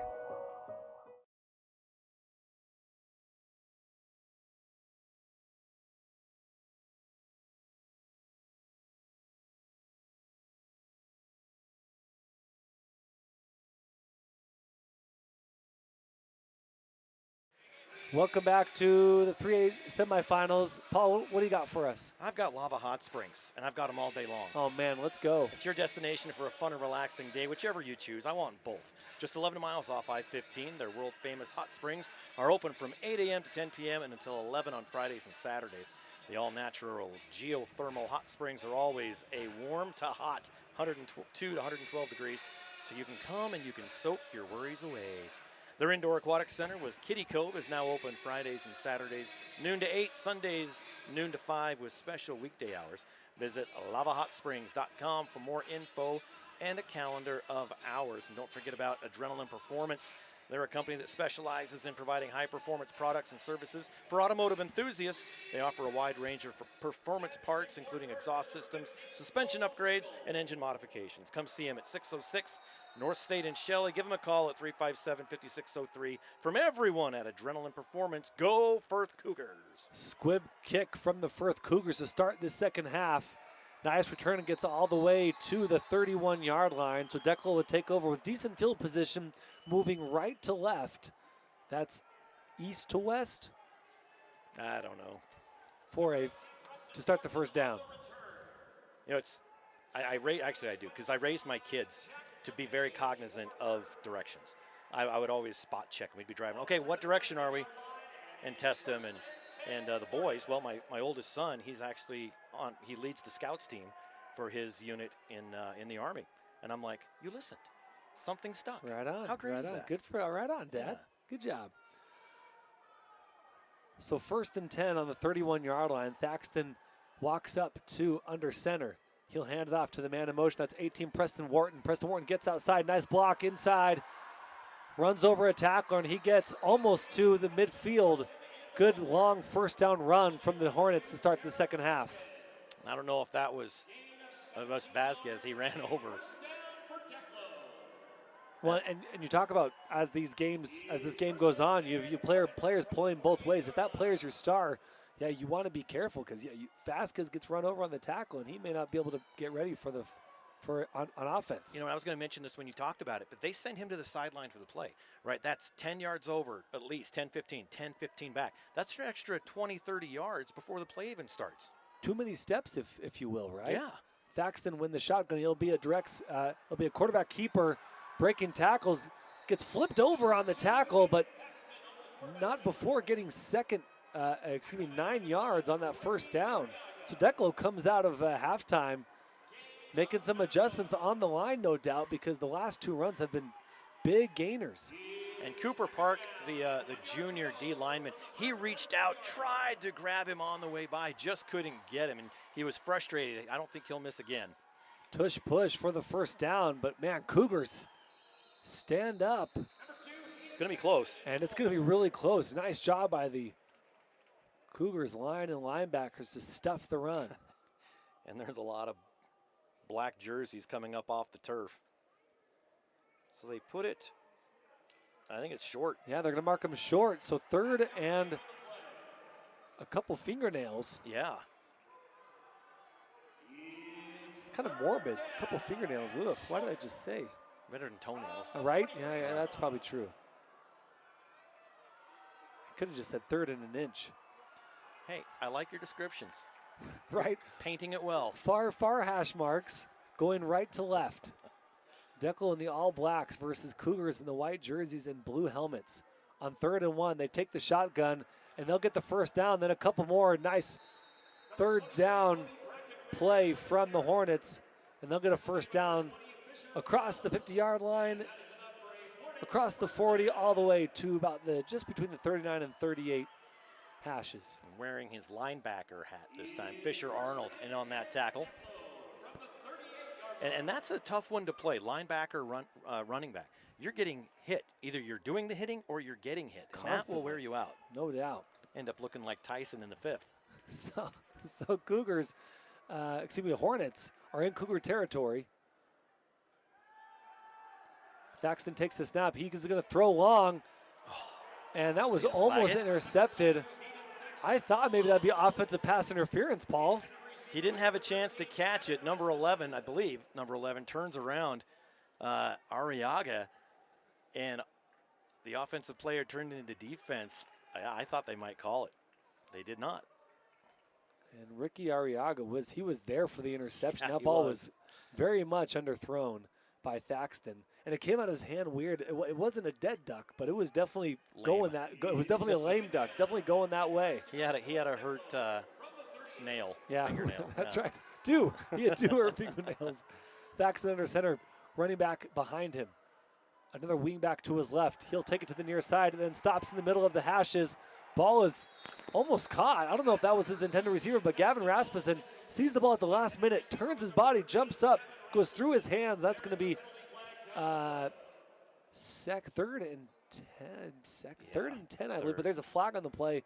We'll wait to hear the call from the official. And Rasmussen went up. It almost like he pulled his hands down, like he went, "Oh, this isn't for me." They're roughing the passer. And that's a rough for the passer penalty, exactly, 15 yards. And we saw this in our last game, Skyline Minico, where Minico kept shooting themselves in the foot. Yeah. Must have been a clean game for Firth, but man, when you get that stop on second down, it should have been 3rd and 10. Now it's 1st and 10, and just 4 yards shy of the red zone. It happens so much. Minico shot themselves in both feet. That's right. That was a dead duck. Thaxton under center, hands it off to 18 Preston Wharton, who is in on the sweep, makes a move inside, breaking tackles, gets inside the 5. Nice run there from Wharton. 1st down in the red zone for the Hornets. And that play brought to you by Bodie Brackenberry. He blocked his guy out of bounds completely, freed him up to make that run. Great job by Brackenberry, who, no one's going to give him the credit on that, but he definitely freed his teammate up, and now 1st and goal from the 4. You know who's going to give him credit is the offensive line coach, right? Yes. He's going to, man. And after that, after this game, Preston Wharton's going to owe him a burger. Yes, with fries. Might even supersize it. Supersize it. Wow, we're throwing it back all game long. Thaxton under center. He'll take it himself. A funky play there as we had all kinds of black jerseys falling over each other, which I think was part of the play. And it's a quick run with all kinds of blockers, and they get to about the 1 yard line. 2nd and goal. Thaxton under center once again. A back right behind him, almost in his back pocket. Watch your wallet there, Thaxton. Thaxton pitches it. And will they get in? He's in. Touchdown on the 1 yard run. I believe that was Preston Wharton on the carry. I don't know. It was Brackenberry. Brackenberry, that's what I thought. Excuse me. Okay. Sorry, Warren. You were just having such a good drive. I wanted to give you that one. But Bodie Brackenberry on the 1 yard touchdown keeper. They said, you know what? You laid that block so well to get us here. Why don't you finish it off? Love it. I love it. I hope that was the reason. Probably not. PAT pending 27. Declo leads the Firth Cougars. Snap is good. Hold is good. Kick is in and through. Bodie Brackenberry scores the touchdown and then hits the extra point. Declo Hornets lead the Firth Cougars by a score of 21-7. At Wickle Tire Pros, we do more than fix cars. We maximize what customers do with their cars, and we maximize their love of being behind the wheel. We at Wickle Tire want to wish the Declo Hornets the best of luck in today's game. And AMI Supply, proud to sponsor the Declo Hornets. Their friendly staff will help you find the tools you need for all of your agricultural and industrial projects, and they guarantee you will be satisfied with their service. Call them today, 678-4632. Or stop in at 719 Overland Avenue right there in Burley. AMI Supply.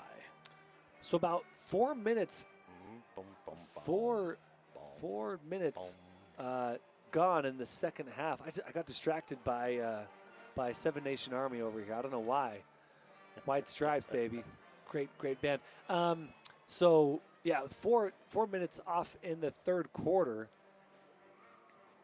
Bodie Brackenberry and his fellow Hornets march down the field for a 1-yard touchdown run. And the PAT is good by Brackenberry, bringing our score to 21-7. Firth Cougars need a touchdown, a crucial touchdown here on this next drive.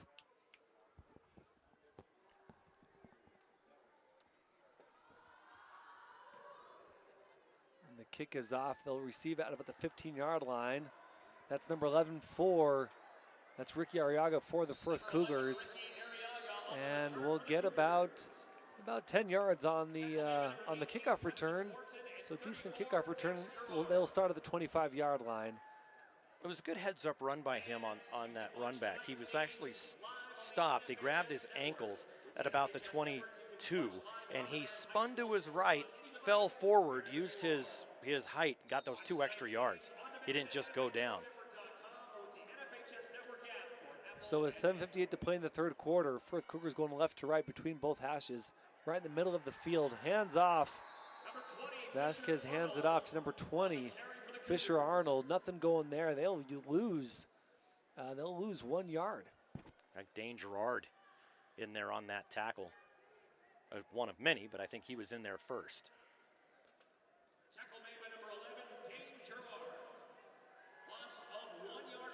So it was loss of 1 yard. So ball on the 24-yard line, 7:29 to play in the third quarter. Ball closer to the far hash, just to the left of the middle of the field. Vasquez in shotgun. Running back to his left hip, he hands it off. That's number 15, Bo Ringel, and Ringel's gonna go nowhere as well. Just back to the line of scrimmage, and everything for the Firth offense in the second half has felt hard, right? It really, it's hard to get yards on every down for this Cougars offense. It's so hard, it's making Paul cough. Yeah, you're right. It's like they have ankle weights on, almost. Everything's just a tick slower. And that's credit to Declo's defense, which is not letting anything get past them, keeping everything in front of them. Vasquez in shotgun on 3rd and 11. Crucial third down play here. Vasquez trying to throw, evades a tackler, trying to run out of another tackler, evades a third, and will finally slide at the 27, 28-yard line. Not enough for the first down. They're going to be short about 5-6 yards, bring up 4th. And manageable, but not enough. 4th and 6. You know, and you're going to get the people to go, what are you sliding for? You know, take it. Well, he realizes that they're not doing what we talked about at halftime. They're not deep. They need him on offense and defense later in the game. So live to fight another day, another play, and that's exactly what he did. So Firth will elect to punt this ball away. It's a low punt. It's going to take a Cougar bounce. It does. And a little bounce all the way to the 34-yard line. So nice punt. Not bad. By the Firth Cougars. What do we got, Paul? I'll let you know. We've got Matthews Plumbing and Heating, located in Shelley. Their commitment is to provide expert, professional, and timely work to their customers with the highest level of professional workmanship. Their team includes fully licensed and insured master, journeyman, and apprentice plumbers with years of experience and knowledge. Matthews Plumbing and Heating, also a proud supporter of Firth Athletics. Good luck, boys, from Matthews Plumbing and Heating. Firth's last positive, long, good positive drive that was the one that ended in a touchdown the first quarter. Since then, everything's been difficult for the offense. And now Declo Hornets take over. That's number 18, running it to the far side from the middle of the field. Good carry from Preston Wharton. Bit of a sweep play there. And he'll get a couple yards. We'll bring up 2nd and about 8 with 5:30 to play in the third quarter. And Firth fans can correct me if I'm wrong, but they had a long winning streak in basketball. And I believe this is what their T-shirt said. If you're not Firth, you're second. Loved it. Absolutely loved it. Well, every time I say Firth, I feel like I have a lisp. Yes. Right? Because I'm used to like first. Yep.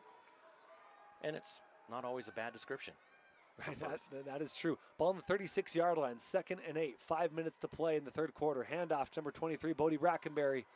Again, hits that B gap, but he splits through. No idea how he got through that hole. And he's a big dude. He is. And so someone like him to get through that hole is impressive. First down, Bodie Brackenberry as they almost crossed the 50-yard line. Yeah, they stopped him, and then the pile started moving, and he somehow wriggled his way through and picked up all those extra yards. Like you said, not a small guy. You know, sometimes you see those little small running backs and it makes sense. Go through the cracks, right? Right. He just bullied his way through the cracks. Bodie Brackenberry, 6'1", 195 senior. And again, and you mentioned bullying through it, but he kind of snuck through. Like the pile He's push. a sneaky bully. And he's a sneaky bully. The pile push, which he bullied, and then all of a sudden he popped out. Bully. Oh, because of the song that they're playing. This isn't Wooly Bully. No, it's not. No. But you know, money. What is it? You tell me. I do. I'm not going to save you. Oh, man. Oh, man. Louie. Oh, my goodness. That's terrible. Sorry, I should have been a better color guy and pulled you out. But. Right, you should have. I want to celebrate the family culture from both Firth. We talk about their family environment with Vasquez, the Vasquez family basically running this football team for so long. Right. But I also want to talk about Declo.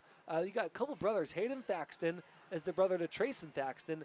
And then Dane Gerard for Declo again is twin brothers with Dax Gerard. So Dax Gerard, obviously, and Dane, they're both sophomores. Guess what? Both 6'1", Paul, except Dax is 185 and Dane is 175. Imagine those wrestling matches. Right. They've knocked over a table or two. Right. Thaxton under center, hands it off, run up the middle. It takes 3 or 4 Firth Cougars to bring him down. Another massive gain for the Declo Hornets. Trying to get the number there. Well, he had one man to beat, and I think it was number 58 for Firth. That was Chris Mayer. And if he beats him, he's gone. And Mayer held on to him long enough to get his buddies over there and bring him down. I think that was number 40, Keston Coyle, the fullback. Is that who was on the carry? I was looking at defense. I'm going to give it to the fullback, Keston Coyle. That was a nice run from the fullback. And, man, he pushed that pile. Got second level and then some more. Hayden Thaxton under center, showing his brother what is up. Boy, Brackenberry, he's just so hard to stop. And he's spinning and turning as he's being tackled, and that's actually helping him stay on his feet, Paul. Yep. So Declo now enforcing the issue here late in the third quarter. And sorry, the score 21-7, right? If it's in the 20s and single digits, it's a deceptive score because it looks bad. Right. But, say Firth puts a touchdown. All of a sudden it's 14-21. And then people go, oh, well, it's a close game. So if they can hold Declo here, because 28-7, that's a little bit less deceptive. A fake, but this time it's to Dane Gerard, one of the twins that we just mentioned. A nice run there from the sophomore running back. Gets the first down. So Dane Gerard now has a one-up on his twin Dax Gerard. And can say, I got the first down. What did you do, Mr. Tight End? Yeah. So just inside the red zone on the 20-yard line. We'll call it in the red zone. It's fine. It's on the 20. It is. 3:21 to go in the third quarter and counting on the far hash, going right to left. As we see it and you hear it, Firth is selling out on the run. And it's going to be another handoff to Dane Gerard. He tries to get outside. Nice defense there from the Cougars. Yeah, Garrett Nelson wrapped him up and dropped him right at the line of scrimmage. So no gain on the play. Will bring up 2nd and 10. Ball remains on the 20-yard line. 2:50 to play. And if you're Hornets, your defense has been so good tonight, you're probably okay to continue to run this ball and let the clock and milk the clock. And they are going to milk the clock here. They've been in their huddle quite a while. They break, they walk to the line. I've noticed for Declo, the center always breaks the huddle first before everybody else. He gets to that ball earlier. Yeah. Thaxton under center. He hands it off. That is number 40, Keston Coyle. Once again, the fullback getting some touches in this third quarter. A nice run there from Coyle. and is just 1 yard shy of the first down, bring up third. And I guess 2 yards shy of the first down, 3rd and 2 for Declo. And Coyle got the handoff, and you saw him kind of stop where he usually looks to see what his blockers are giving him, but he saw wide open space. And after he kind of stepped, he went 0 to 60 instantly and got those extra yards. The way this game is going, Paul, I hate to say it, but if Declo scores here, I think this game is over for Declo. Thaxton under center's got he pitches it backwards to bodies everywhere. They like to do that with the quarterback under center, a single back right in his back pocket. Yeah, Brackenberry again. Brackenberry is on the right side, though, and he comes over in a sweep, and they pitch it to Brackenberry, who follows all those blockers, including the quarterback. And that's enough as it was 3rd and 2, that's enough for the first down. So on ball on the 7-yard line, 1st and goal, deep inside Firth territory with 1:20 to play. Declo trying to score before the end of the 3rd quarter. Thaxton under center, single back, power left. He'll take the snap, and it's going to be a throw, but he's going to take it himself, but he's gobbled up in the backfield. Breakdown on the offensive line. Nice play from number 57 for Firth, Cutter Arbin. Yeah, Arbin was right there. He met him right on the line of scrimmage, gave him a big hug, and dropped him.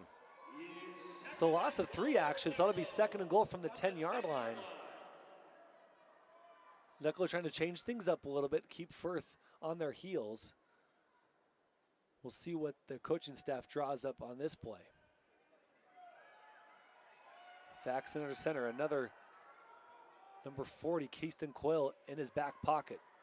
And it's going to be a run, a counter by 13, Gavin Rasmussen. He got it, made a hard right. Got, I don't know, 2 of those yards back. He did, yeah. So 3rd and 8, and they're going to let this clock run out of time, and will bring us to the 4th quarter. Your score, Declo Hornets 21, the Firth Cougars 7. We'll take a quick break. We'll recognize some sponsors and be right back. You're watching the 3A semifinals. You're listening to the 3A semifinals. I'll get that before this game ends, I promise, on IdahoSports.com.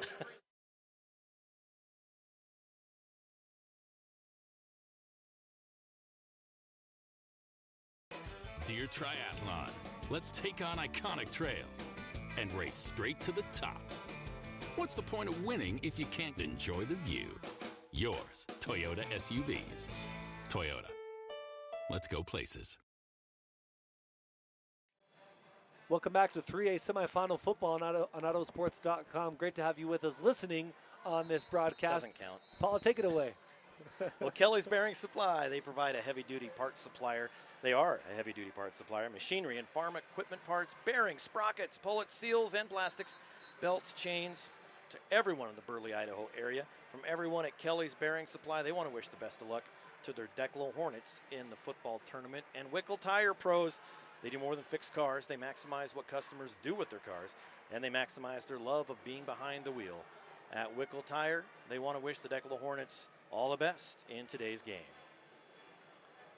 You know, tradition matters, and as football fans, there's a lot of tradition in football. Firth has this great tradition at the beginning of the 4th quarter. All the fans stand up, and I think they were singing the fight song, right? Cool. The cheerleaders were leading it, and I like when the cheerleaders have that pride and what is that, confidence to lead an entire crowd whose team is losing by 2 touchdowns, and everyone stands up and sings that fight song despite being down 21-7. Declo in the red zone of the Firth Cougars.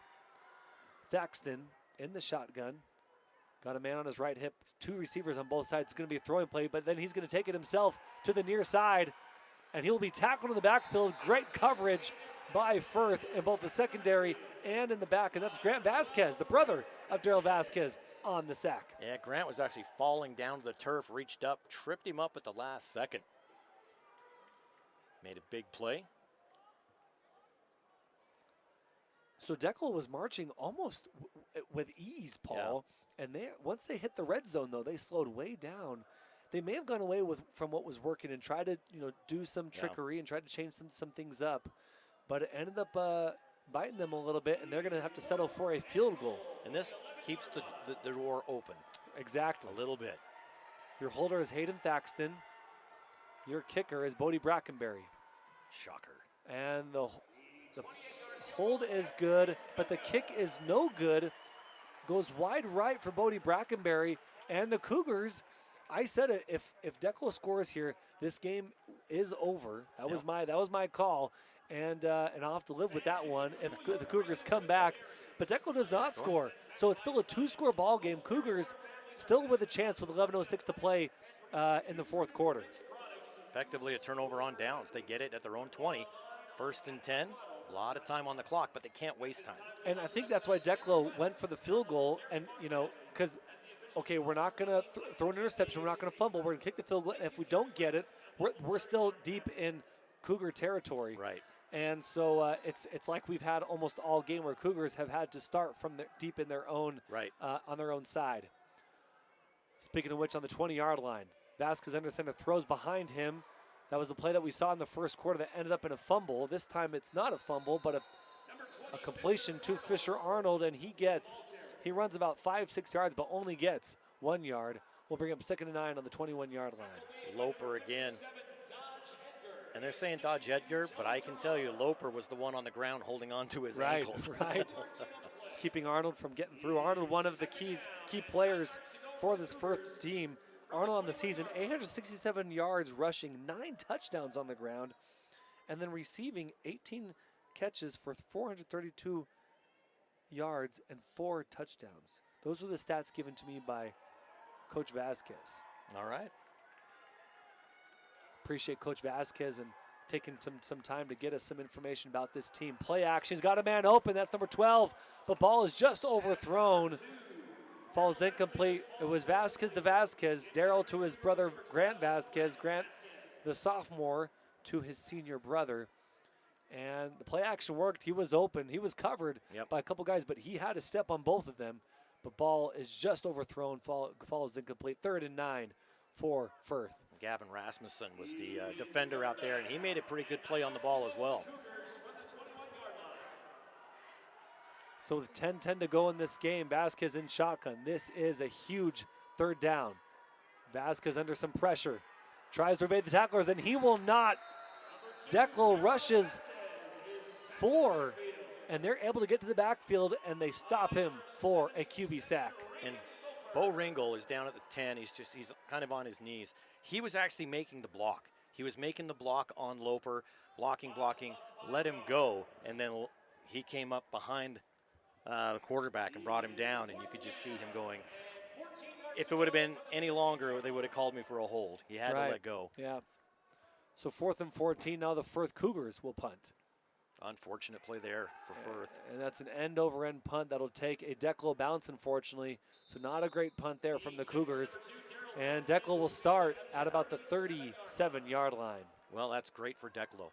Starting out in Firth territory like that. And that's an unfortunate bounce for that punter. You try and do you practice, and sometimes it doesn't work out. Sometimes the ball just comes off your leg wrong, and that happens at all levels. NFL all the way down to obviously high school. But your best punter, sometimes you just have a bad punt. Yep.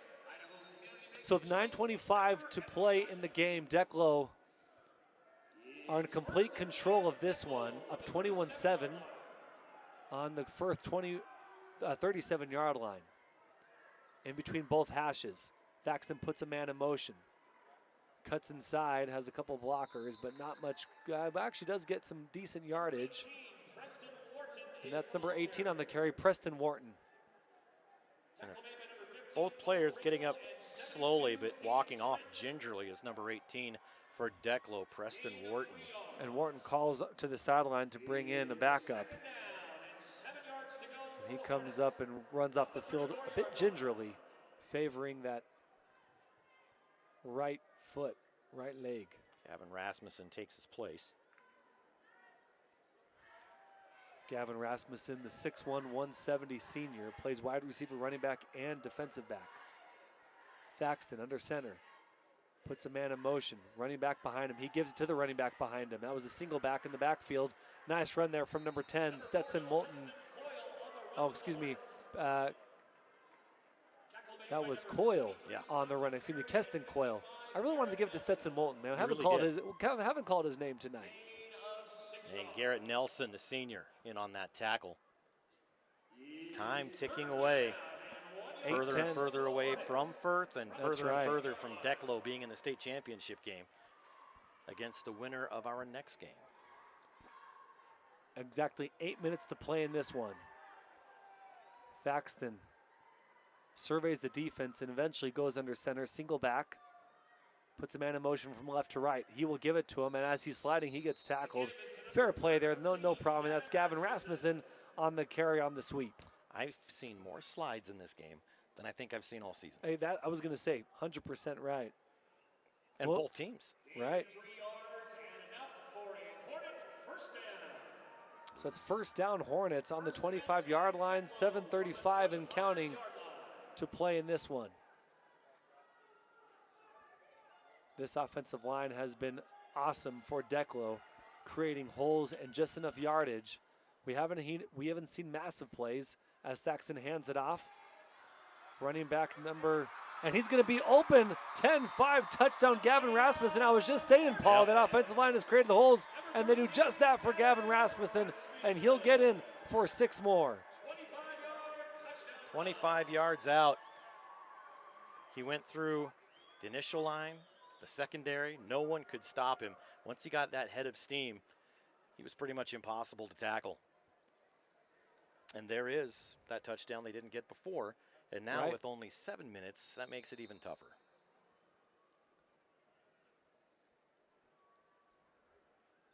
So Thaxton will hold, and Brackenberry will kick the PAT. They'll wait the snap. Of course, the snap comes when the holder makes a signal. Usually it's a hand signal with the hand going down. The kick is up, and the kick is good. Massive kick there, Paul. The PAT almost went through the roof. Well, let's thank AMI Supply. They're a proud sponsor of the Declo Hornets. Their friendly staff will help you find the tools you need for all of your agricultural and industrial projects, and they guarantee you'll be satisfied with their service, kind of like us here at Idaho Sports. Give them a call at 678-4632 or stop in at 719 Overland Avenue in Burley. That's AMI Supply. And, of course, we've been talking about them all night. Kelly's Bearing Supply provides a heavy-duty parts supplier, machinery and farm equipment parts, bearings, sprockets, pullets, seals and plastics, and belts and chains to the Burley area. From everyone at Kelly's Bearing Supply, they want to congratulate Declo on such a great season. That's Kelly's Bearing Supply. And at Wickle Tire Pros, love them. They're all over the Magic Valley. They do more than fix cars. They maximize what customers can do with their cars. And they maximize their love of being behind the wheel. We at Wickle Tire want to wish the Declo Hornets the best of luck in the playoffs. I got my oil changed in September, and I noticed on my drive here on Wednesday that my my oil light was on. I looked at I drove about 3,500 miles between end of September and early November. Wow. It was crazy. Went to Salmon, over here a few times. A lot of fun. A lot of driving. Yeah, you've been traveling all over the place, all over Idaho this season. It's been a lot of fun to have you out here, as much as you have been, Paul. Love it. Bodie Brackenberry set to kick off from the 40-yard line. Nice end-over-end kick. And the ball is taken by number 20, Fisher Arnold.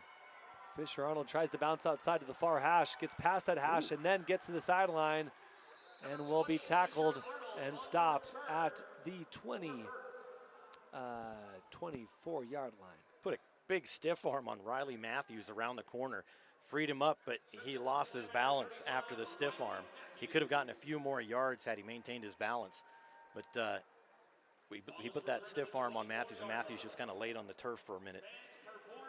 Let the play go so no one sees him getting back up. No, that's right. Good play. That was just a good stiff arm. Yeah, it was, and he tried to cut so sharp while he was stiff arming. I think that's why he was tripped up, lost that center of gravity. Handoff under center. That's a great run there from number 20, Fisher Arnold, and they're going to give him the first down on that carry.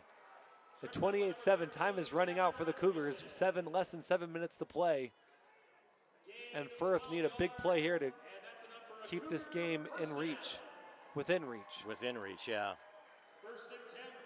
It's gonna take a lot of things falling in the right place for Firth. 100%. And Declo's ball security will not be helpful, as its ball security has been solid. Another handoff to Arnold, and Arnold tries to get just back to the line of scrimmage, and he does. And it's going to bring up 2nd and 10. And 6:30 and counting to play in this game. Firth has got to move. Yeah. Two timeouts for the Cougars, 3 for the Hornets. Hornets very happy to let these keep their timeouts in their back pockets. Well, they're still sending Daryl Vasquez to the sideline, so the huddle is back there just waiting for him to come back. Then he has to relay it. Then they walk back to the line. And you're losing at least 20 seconds. And they're already in the 5-second count right after they get to the line. And number 2, Daryl Vasquez, again, takes that himself. And big hit, as you heard from Paul, as he went to the far side, far hash, and gets nailed. Brackenberry just lowered the shoulder and went, you shall not pass. He did the Gandalf. He did. If Gandalf would have lowered his shoulder and laid a lick on somebody. And maybe that's what Gandalf should have done to the, oh man. The big monster. Yeah, that big monster. It ended up working out okay for him. It did work out, man. Sometimes it's okay to go fight the big monster in the deep pit. Sometimes you come back a bit bigger and stronger than ever. Firth Cougars, nerd alert, trips to the bottom, single receiver at the top. They're going to go long. They do go long. Single coverage down the far sideline, and that ball falls incomplete. No flag on the play. The pass was intended for Fisher Arnold, and that does stop the clock, if nothing else. That'll bring up 4th and 11, though, for the Firth Cougars. Nice, tight defense. Saw a few fans giving, the ghost flag coming out, but that was just good defense. So it's a long way back to the line of scrimmage. Right side of the field, Firth at their own 35, 4th and 11 as we near the 5-minute mark. But we got a timeout taken by Firth. Now they take the timeout after the incomplete pass and the clock stopped. But they'll talk it over, and we'll talk over some things as well, Paul. Well, I can't say enough about Kelly's Bearing Supply, AMI Supply, Wickle Tire Pros, all big supporters of Declo High School. Kelly's Bearing, again, they provide a heavy-duty parts supplier, machinery, farm equipment parts, bearings, sprockets, pulleys, seals, plastics, and belts, chains, everything to the Burley area from everyone at Kelly's Bearing Supply. Congratulations to the Declo Hornets. In AMI Supply, they are still proud to sponsor the Declo Hornets. Their friendly staff will help you find the tools you need for all of your agricultural and industrial projects, and they guarantee you'll be satisfied with their service. Call them today, 678-4632, or just go on in and talk to them. They're friendly at 719 Overland Avenue in Burley. Well, that monster that we were referring to is the Balrog. Is that what you were doing? That's what I was doing. I was looking up who was the Balrog, because Firth has ran into the Balrog tonight. Yes. And that's been this Declo Hornets team. Although Gandalf in the story, he ends up defeating the Balrog. Yep. So maybe Firth will have a chance next season. But so far tonight, it's been all Declo Hornets. Nice punt there from Daryl Vasquez. Good spiral punt. The ball will bounce all the way to the 21-yard line. They needed that earlier in this ball game, no doubt. Yeah, if they'd had a couple more of those, maybe, you never know. I mean, you can look back and say this, For and sure. this, but overall, Declo has just played a dominating football game today. And that punt, when you flip the field like that, that's massive for Firth, but a little bit too, that massive punt, too little, too late. Or too massive, too late, if you will, as the Hornets are up 28-7. 4:55 to play in the fourth quarter. Been a fun day so far. Skyline beats Minico. Declo on their way to defeat this Cougars team. And after this one, we got Westside Aberdeen. Thaxton in shotgun. He'll take it himself.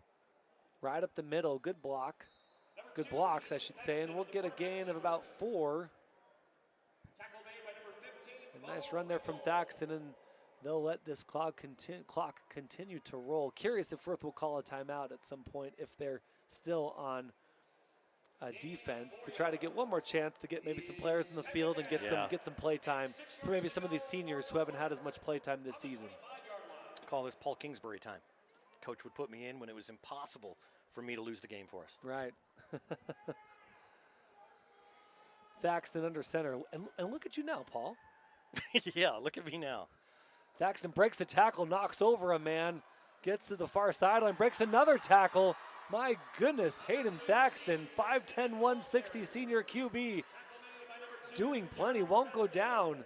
Showing Bodie Brackenberry a thing or two. Hey, you don't go down, well, watch this. Yeah, I can do it too. This place starting to fill up a little bit. Next game, Aberdeen West Side, 2 East Idaho teams. Aberdeen just a stone's throw from here. Yeah, Aberdeen, fun high school to broadcast that. Had a great chance to broadcast 2 games, 2 weeks in a row with Logan Kelso on the call with me. Worked with him last night at Hillcrest. Yeah, great dude and great time in Aberdeen. Fun atmosphere out there. Thaxton takes the snap, hands it off. And again, Bodie Brackenberry on that run. I know that style from anywhere. He doesn't go down once again, No. and they call the play dead as he's still on his feet, mushed by both his line and the defense. 3:15 and counting to play before the end of this game. 2nd and 4, ball on the 47-yard line, just shy of that 50-yard line in Declo territory. I'm just guessing, but I'm going to think there's going to be a lot of Declo fans that stay here to watch the next game. 100%. You've already paid your ticket. Why not stick around? And hopefully they move to the sides, right? For sure. Thaxton under center. Delayed handoff. Gives it to number 40, Keston Coyle. We have a timeout called by Firth. And Firth does call that third and final timeout. Good call there from Firth. And they'll bring in a couple players. That's number 16 coming in, Tegan Ward. 16 is Trayton Shook.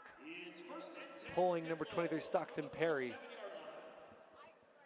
Getting in some backups for these final few plays. 2:30 left to play in the 4th quarter. Ball on the 47-yard line, now in Cougars territory.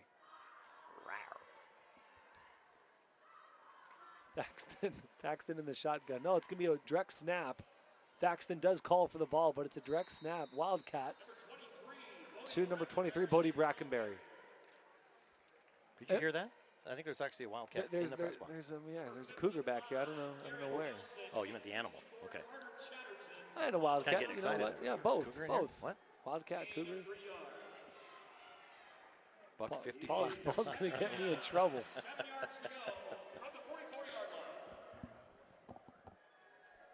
.146 and counting to play. And the Firth Cougar season will come to an end here at the ICCU Double. What a season Firth had. Yeah, absolutely. They win the new conference, which is huge, as you had a really good Ryrie team and an improving North Fremont team, and frankly, an improving West Jefferson team. Yeah, they went 3-5 last year. Semifinals this year. Right. That's a mass improvement. That's a win. For Firth. They will lose a few players, including Daryl Vasquez, their awesome quarterback. But they keep a lot of players. They're also going to lose Fisher Arnold. A lot of their defense, they're seniors. So Firth will lose some studs, but they'll still have a lot of players coming back. Yeah. Including Grant Vasquez, another son of Rigo Vasquez. There goes also the baseball coach. Very good Firth baseball team. So with 50 seconds and counting to play, Thaxton will probably take one more snap, hands it off to number 13, Gavin Rasmussen.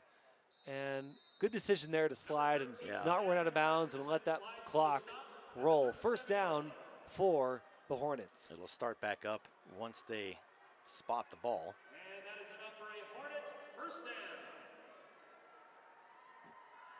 Should have. And I love this. There it goes.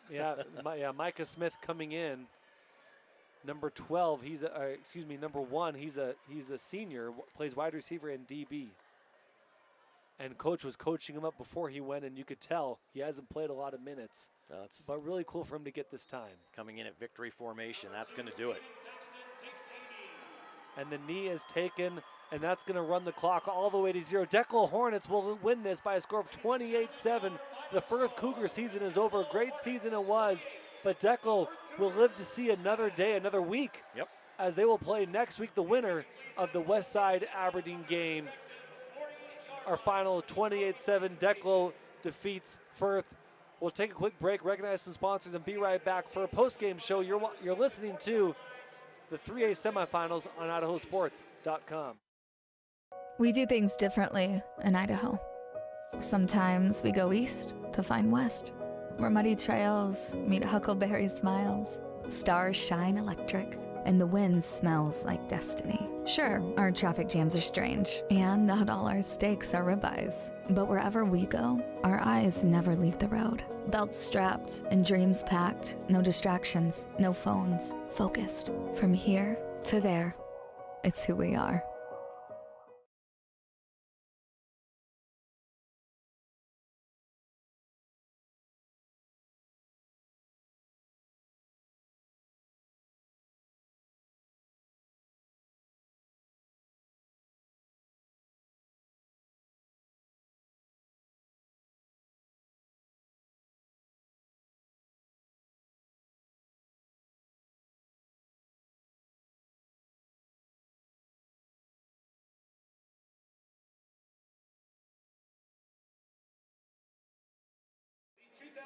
Welcome back to the ICCU Dome. The final here at the 3A semifinal matchup. Declo defeats Firth by a score of 28-7. Both teams out in the field receiving their third place trophy. That's how it goes in.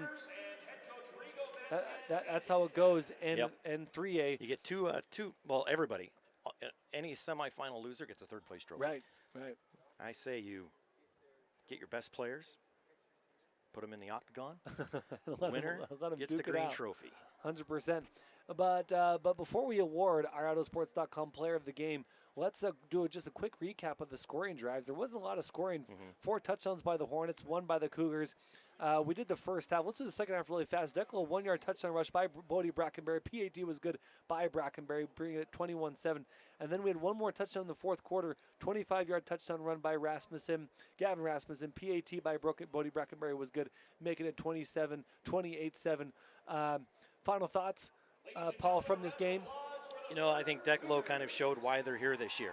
They're coming into a state championship on a high note, beating a team that they played earlier this year.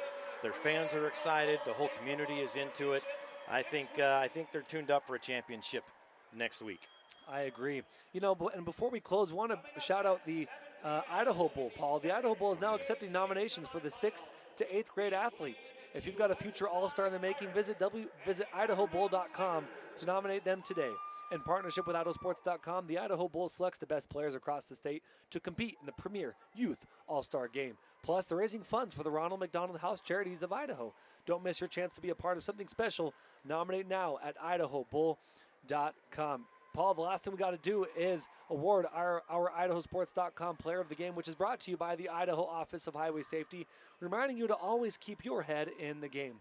Whether you're on the field or the road, be in the moment and free from distractions. Paul, who's it going to be? We've got to go. It was a tough choice. It was. There were 3 or 4 guys we were talking about, threw it back and forth.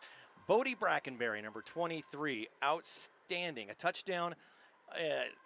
The PATs, he is just a brute in there on defense, offense. The anchor back there is Bodie Brackenberry. Easy for me to say. So congratulations to Bodie. Congratulations to Declo. And good job to the pep band director, my cousin, Lynette Hale. Dude, they've been killing it tonight. Great Declo pep band over there on the far side. Doing a good job and keeping the fans into it. Congrats also to the Firth Cougars for a great season. Yep. They win the new conference to get to the semis. They'll be back next year, no doubt. That's going to do it for us here on this broadcast. This has been an IdahoSports.com GameStreams production of the 2024 Idaho High School Football Postseason, brought to you by Project Filter, Your Health Idaho, Ideal Idaho's College Savings Program, Valleywide Cooperative, your local Toyota dealers, Dip Fusion Helmet Reconditioning, and the Idaho Office of Highway Safety. This broadcast was also made possible by the great support from these local businesses: 21st Century Auto Sales, AMI Supply, Kelly's Bearing and Steel Supply, Wickle Tire Pros, Lava Hot Springs, Adrenaline Performance, River Valley Dental Care, and Matthews Plumbing and Heating. Special thanks to Athletic Director Pauline Theros here at ICCU, and Jennifer Murdoch of Declo. They're the home team, of course. And everyone here at the ICCU Dome and Declo for their hospitality and help in getting this game broadcast to you. Congratulations again to our IdahoSports.com player of the game, presented by the Idaho Office of Highway Safety, Bodie Brackenberry. 1 touchdown, 4 PATs, and a whole lot of running from that dude. Thanks again for joining us as the Declo Hornets defeat the Firth Cougars by a score of 28-7. For my broadcast partner, Paul Kingsbury, and everyone else behind the scenes here at IdahoSports.com, I'm Joel Richardson saying be excellent to each other, and we'll see you next time on IdahoSports.com.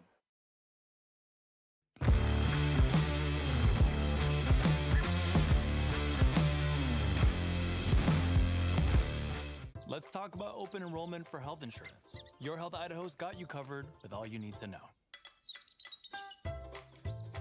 Open enrollment is the time of year where you can enroll in or change your health insurance coverage. And Your Health Idaho is the place to go for quality coverage at a lower cost. 25% of enrollees pay $25 or less. Make sure to enroll by December 16th to get covered and save money.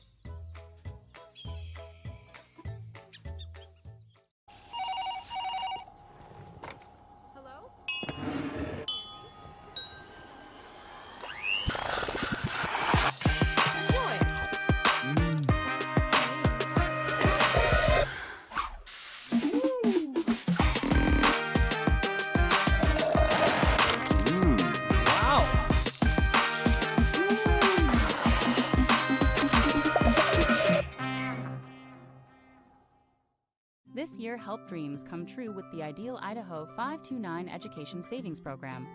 Our easy-to-use tools make it simple to plan for your child's education. With tax benefits, ownership flexibility, Ideal is the perfect way to save for college, trade school, K-12 education, and student loan repayment. Join us at our next webinar to learn more about the 529 plan. Enrolling takes just 15 minutes, and you can start with just $25. Visit idsaves.org if you would like to learn more.